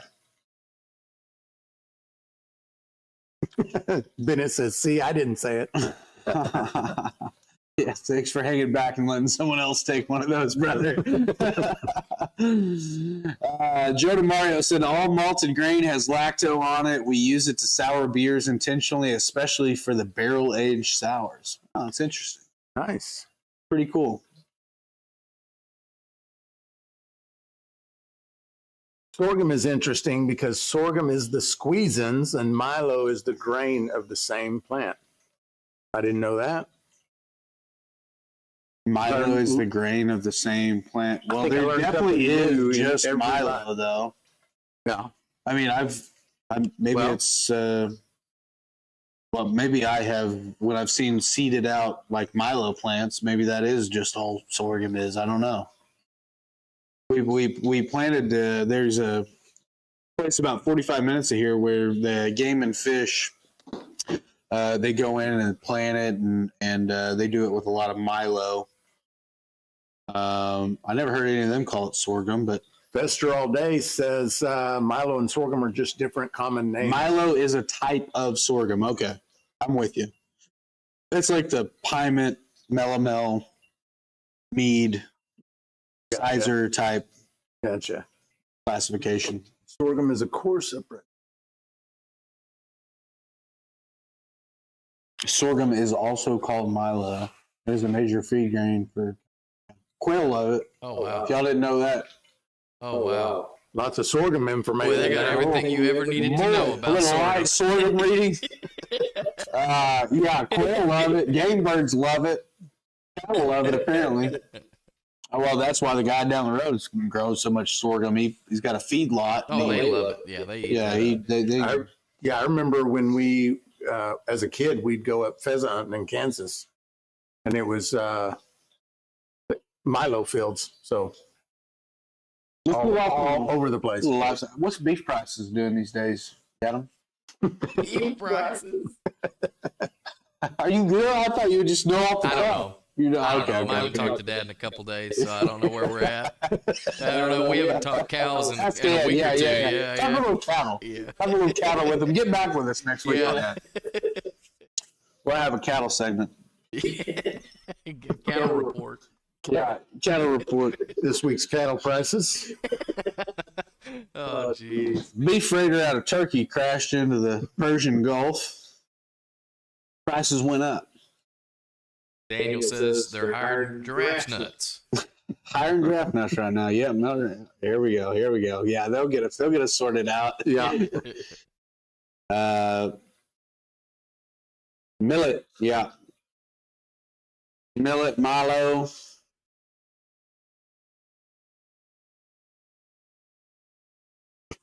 Daniel's a poultry guy. He's a breeder. Yeah. He's probably up with it on all the commodities. He's got a couple of chickens around his place. Yeah, I think he's got more than a couple. Yeah. Wait, it sounded like he definitely had enough real estate for a couple. Chris7812 asks, if you're 3 weeks into a mash and you unexpectedly get worms, can you still run the mash? Even though the worms have nothing to do with the mash, will it reverse your case of worms? Hang on. I think you could absolutely still run your mash with a case of the worms. Is he talking about he's got worms? You got worms, brother? Man, you got to go see a medical professional about that kind of a question. I don't know that I could. Pachuga worm run. Pachuga worm run. What you can do is you can put some sticky tape in your crack at night, and when they come out, they'll grab hold of that, and they can't go back in. That's right. Yeah. Get them stuck. I sold 6 calves for $285 a pound at 525 pounds. Yeah, Bennett, there was a guy just down the road from me that I'm buddies with, and he told me he was selling 600 pounders for like $2,000. And I was like, damn. That adds up. That's probably about the same price as what you're describing there. Terry says, Cyrus, we now need a what the emoji. I think that's absolutely true. I will actually work on that tomorrow. Vinegar eels. This is getting a little wild here. Big pimpin'. Bennett is big pimpin'. Yes, sir. Big money. Hollywood.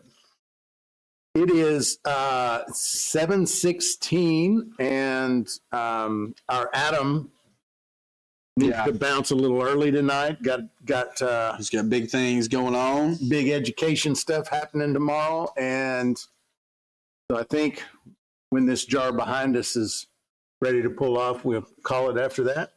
Yeah. I think once this one gets up there to the top, we'll proof it out and call it for the night. But Adam has so if you guys might not know this about Adam, he is touring with the Down Under Male Dancer collective, and they got a big tour coming up, and so he's got to get ready for that. But study that.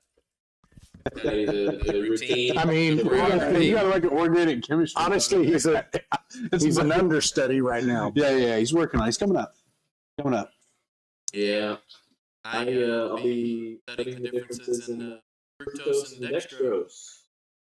Kidding, I made that up. Oh, okay. It was the only. I was like, how on brand? It was the only like organic relevant thing that we've talked about tonight, other than methanol.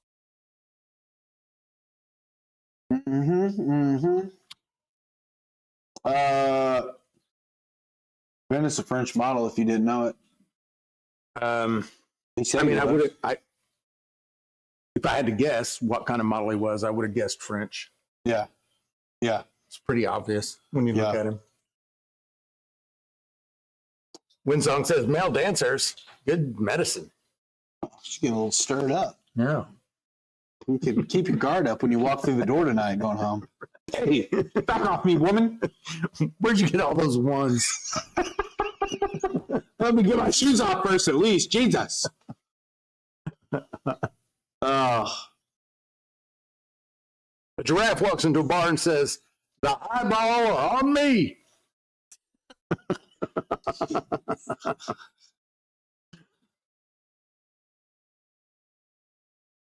I'm an awesome model. The before picture. Here's the one thing I don't like about beer. It's not much. Well, okay, so when we make a run, the next day we can come in, taste it, see where we're at. Mm-hmm. You make a beer, and it's like you gotta you're done with it, right? Like you're done with it. It's done. You're not doing anything else to it. It's in these bottles, and then you got to sit around for another couple weeks and wait on it. Yeah. Sucks. 2 weeks will fly by, Bubba. You got so much work to do in 2 weeks. Drink, there's other stuff to drink. You're going to forget about it. Yeah, and I will, but in the time when you're doing right in front of you, it's like, yeah, this sucks. Dude, Daniel, Bennett, man, I appreciate that, brother. I mean, I know you watch a lot of stuff, and I know we joke around a lot in here too with you. But man, I appreciate that. I think he means that one. I think he does. Yeah, I think he does. I think it as he does. I'm top 10 at best. Oh shit.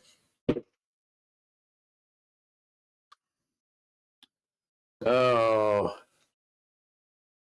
it's like the skipper and the Gilligan. Which one are you? I've got to be Gilligan, right?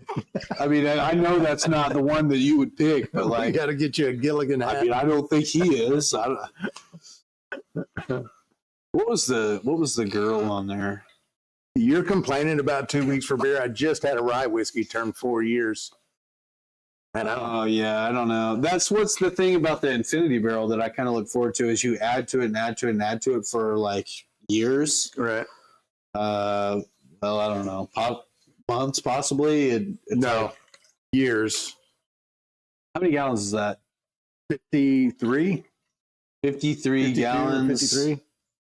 Dude, it'll take us forever to, because I'm not dumping every batch into that just to get full. No. Portions of every batch. Well, I'm gonna do first time I've talked about this. I'm gonna do dueling stills for 10,000 followers on TikTok. I'm still pretty small time in the grand scheme of things, but each milestone I kind of want to celebrate, and I want to, when I hit 10,000 followers on TikTok, I want to run 2 or 3 stills for, I haven't decided yet if it's going to be 12 or a full 24 hours. But I want to commit to, a pretty good, show and just see what happens and have some drinks and run some stills and do it for very many hours. I think you should do it for 24 hours. so that I can be here when you start the live. I can go home, sleep, And come be back, here when I and finish show it up, out. and you're still live. I don't know if I'm going to be able to do it in a place of business. Is the only concern that I have is like what's gonna, because I'm going to drink the whole time, Oh, and so it's like, can we do that in a place where potentially I've got to be in view of anyone just that I don't know? I don't know. So, well, you can lock yourself in. I've still got, I'm like 1,400 followers away from even coming into that issue. So I'll think about it and just whatever. I don't know. I may have to do it from my garage so that I don't get in trouble or like freak somebody out. I don't know what's going to happen during that thing. So, Right.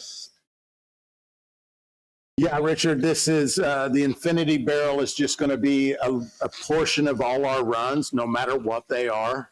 Just get put in that barrel. So it's just a mishmash of everything. We'll keep track of everything that went into the barrel. And then, we'll see what it tastes like in a few years. yeah. Daniel Stevens says 10,000. I remember 10,000. Yeah, dude, we're not all like big time Hollywood. Like, you're up, dude. Help. I don't know. Joe Parks is letting you know that Mary Ann was the gal on Gilligan's Island. Mary Ann. And then she follows that up and says, "Do Snow Angels." So, Yeah. Thanks, Joe. Preach. Jason says, Cyrus, get everyone to bring a jar to your Shine event to put in a barrel. That's a pretty slick idea. Well, that would be cool. Yeah. Well, they probably just due to the alcohol board, alcohol control board, like you probably have to.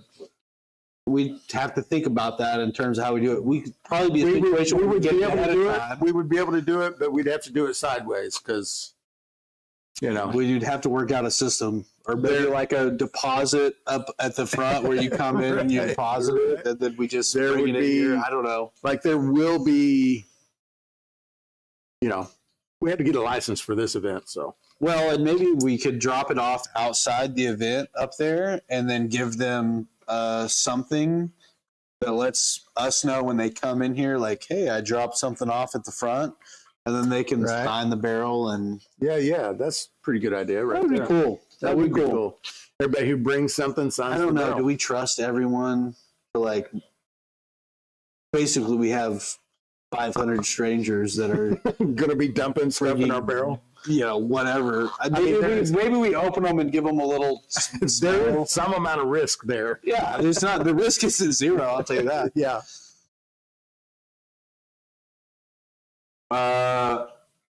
First, he asked, do you have to make a bigger batch for a base to get it at least half full? So I asked that. There was a question. That's honestly something I didn't know until 20 minutes ago. And I asked the expert, the guy that dropped us off the barrel and brought it over here for us. And he recommended that we start with about 5-ish gallons. So that we had some, I think as long as you have some fluid in the bottom, the way the wood is, that it kind of will soak it up through as long as it's in contact with about every piece of wood, I think. Well, we'll take this barrel outside. Once we got to swell it 3, up with 4, water. 5 gallons, we'll take it out. We'll just fill it with water. Yeah. Let it swell up, dump it out, and then put our 5-ish gallons that we have in it. Yeah. Clinton said, share the MeWe links as well, as it's where we all hang out between live streams. All we talk about is distilling recipes. Yeah, we'll get Adam to throw that Moonshine for Beginners MeWe group link in there.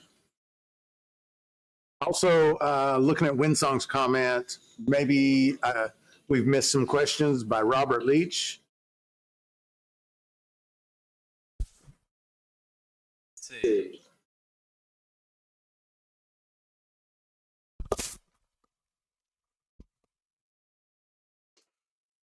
Robert Leach. Makes me think of Lifestyles of the Rich and Famous. Bennett, if you buy a VIP ticket for Shine On festivals, I will give you one of these barrels. Robert Leach says at 7:20, I'll commit to that. Can we discuss all bran, preferably raisin bran and oats recipes? So, the breakfast cereal bourbon had a raisin bran in it. It was like 1/3 Raisin Bran to 2/3 cornflake. I think it does something pretty nice to it too. I mean, it turned out good. Yeah. So it was the first time I had ever used Raisin Bran, and I liked it.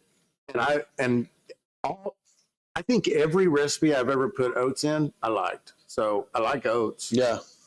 We only have there's one kit on Still in the Clear that has oats in it, right?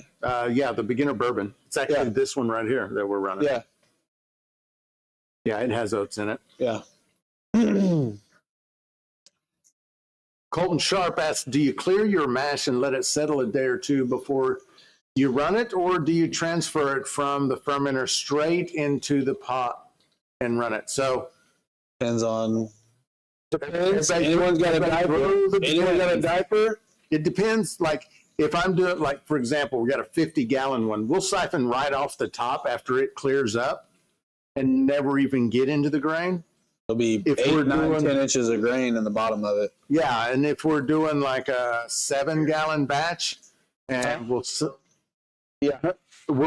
siphon off a bit, and it'll have sediment in it, and then we'll let that sit 24 hours, and then pour into the still from the bucket, and trying to leave the sediment in the bottom of the bucket when we pour. It's pretty simple to do, and if you're using gas, you have a lot more flexibility than if you're using an electric element, because if you're using an electric element and you have a lot of sediment in there, it's going to scorch. But for, I don't know, whatever reason, if you're using propane, it's much less likely.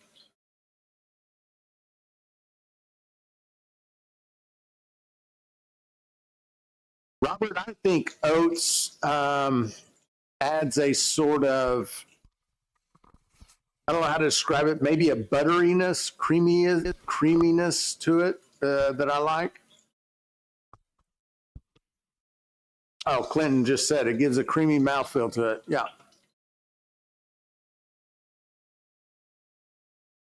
Paul McKinley says breakfast cereal bourbon is excellent. Yeah, that's right. You've made more than one batch on it, haven't you? If I'm not mistaken. Iowa Free Thinker. So I just got some flaked barley. Can you give me a recipe that has corn in it, as well as flaked barley and maybe some rye for a 5-gallon still? So if you're using flaked, I assume you're not going to be doing any conversions, because there's no diastatic power in flaked grains. So a good, let's see, what was it? Corn, flaked barley, and maybe some rye. So there's a good bourbon recipe in there. You could do 75.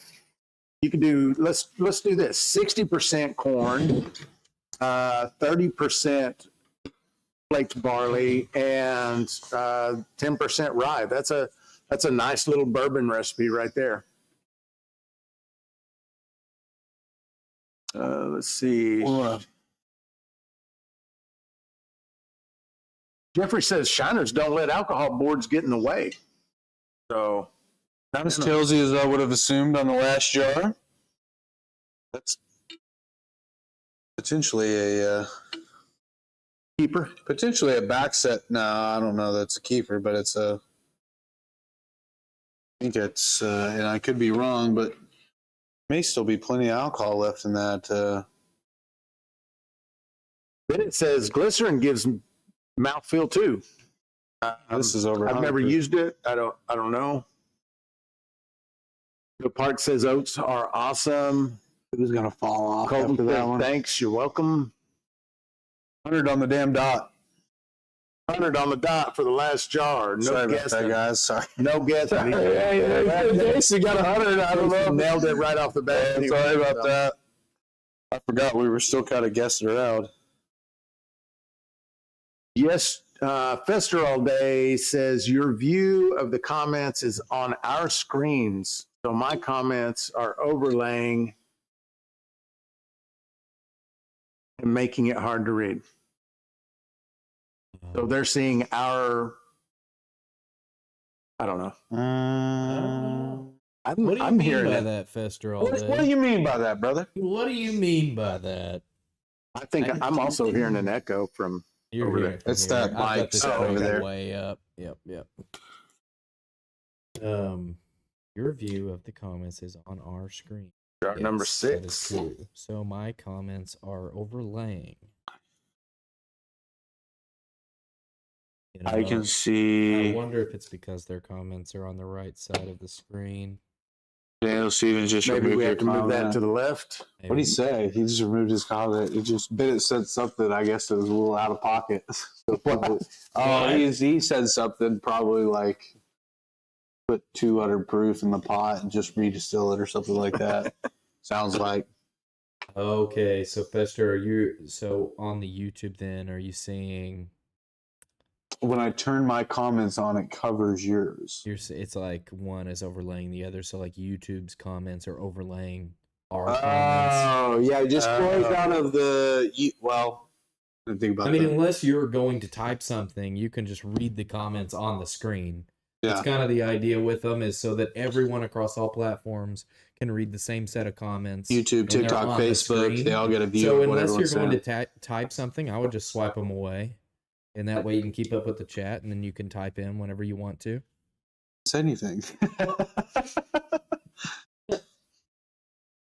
Who is Daniel Stevens? Is that Bennett? It's Bennett. That's Bennett, yeah. Okay. Not to dox him. I mean, I don't think he. I mean, clearly he doesn't It's his care. picture. It's literally his picture in his thing. So it's kind of on him. Well, guys, I think that we are going to go ahead and wrap it up for the night. It's been another awesome week hanging out with everybody. I'm glad we got to make some beer with you, run a little bourbon back here, and it was great hanging out and yapping and seeing you guys for another week.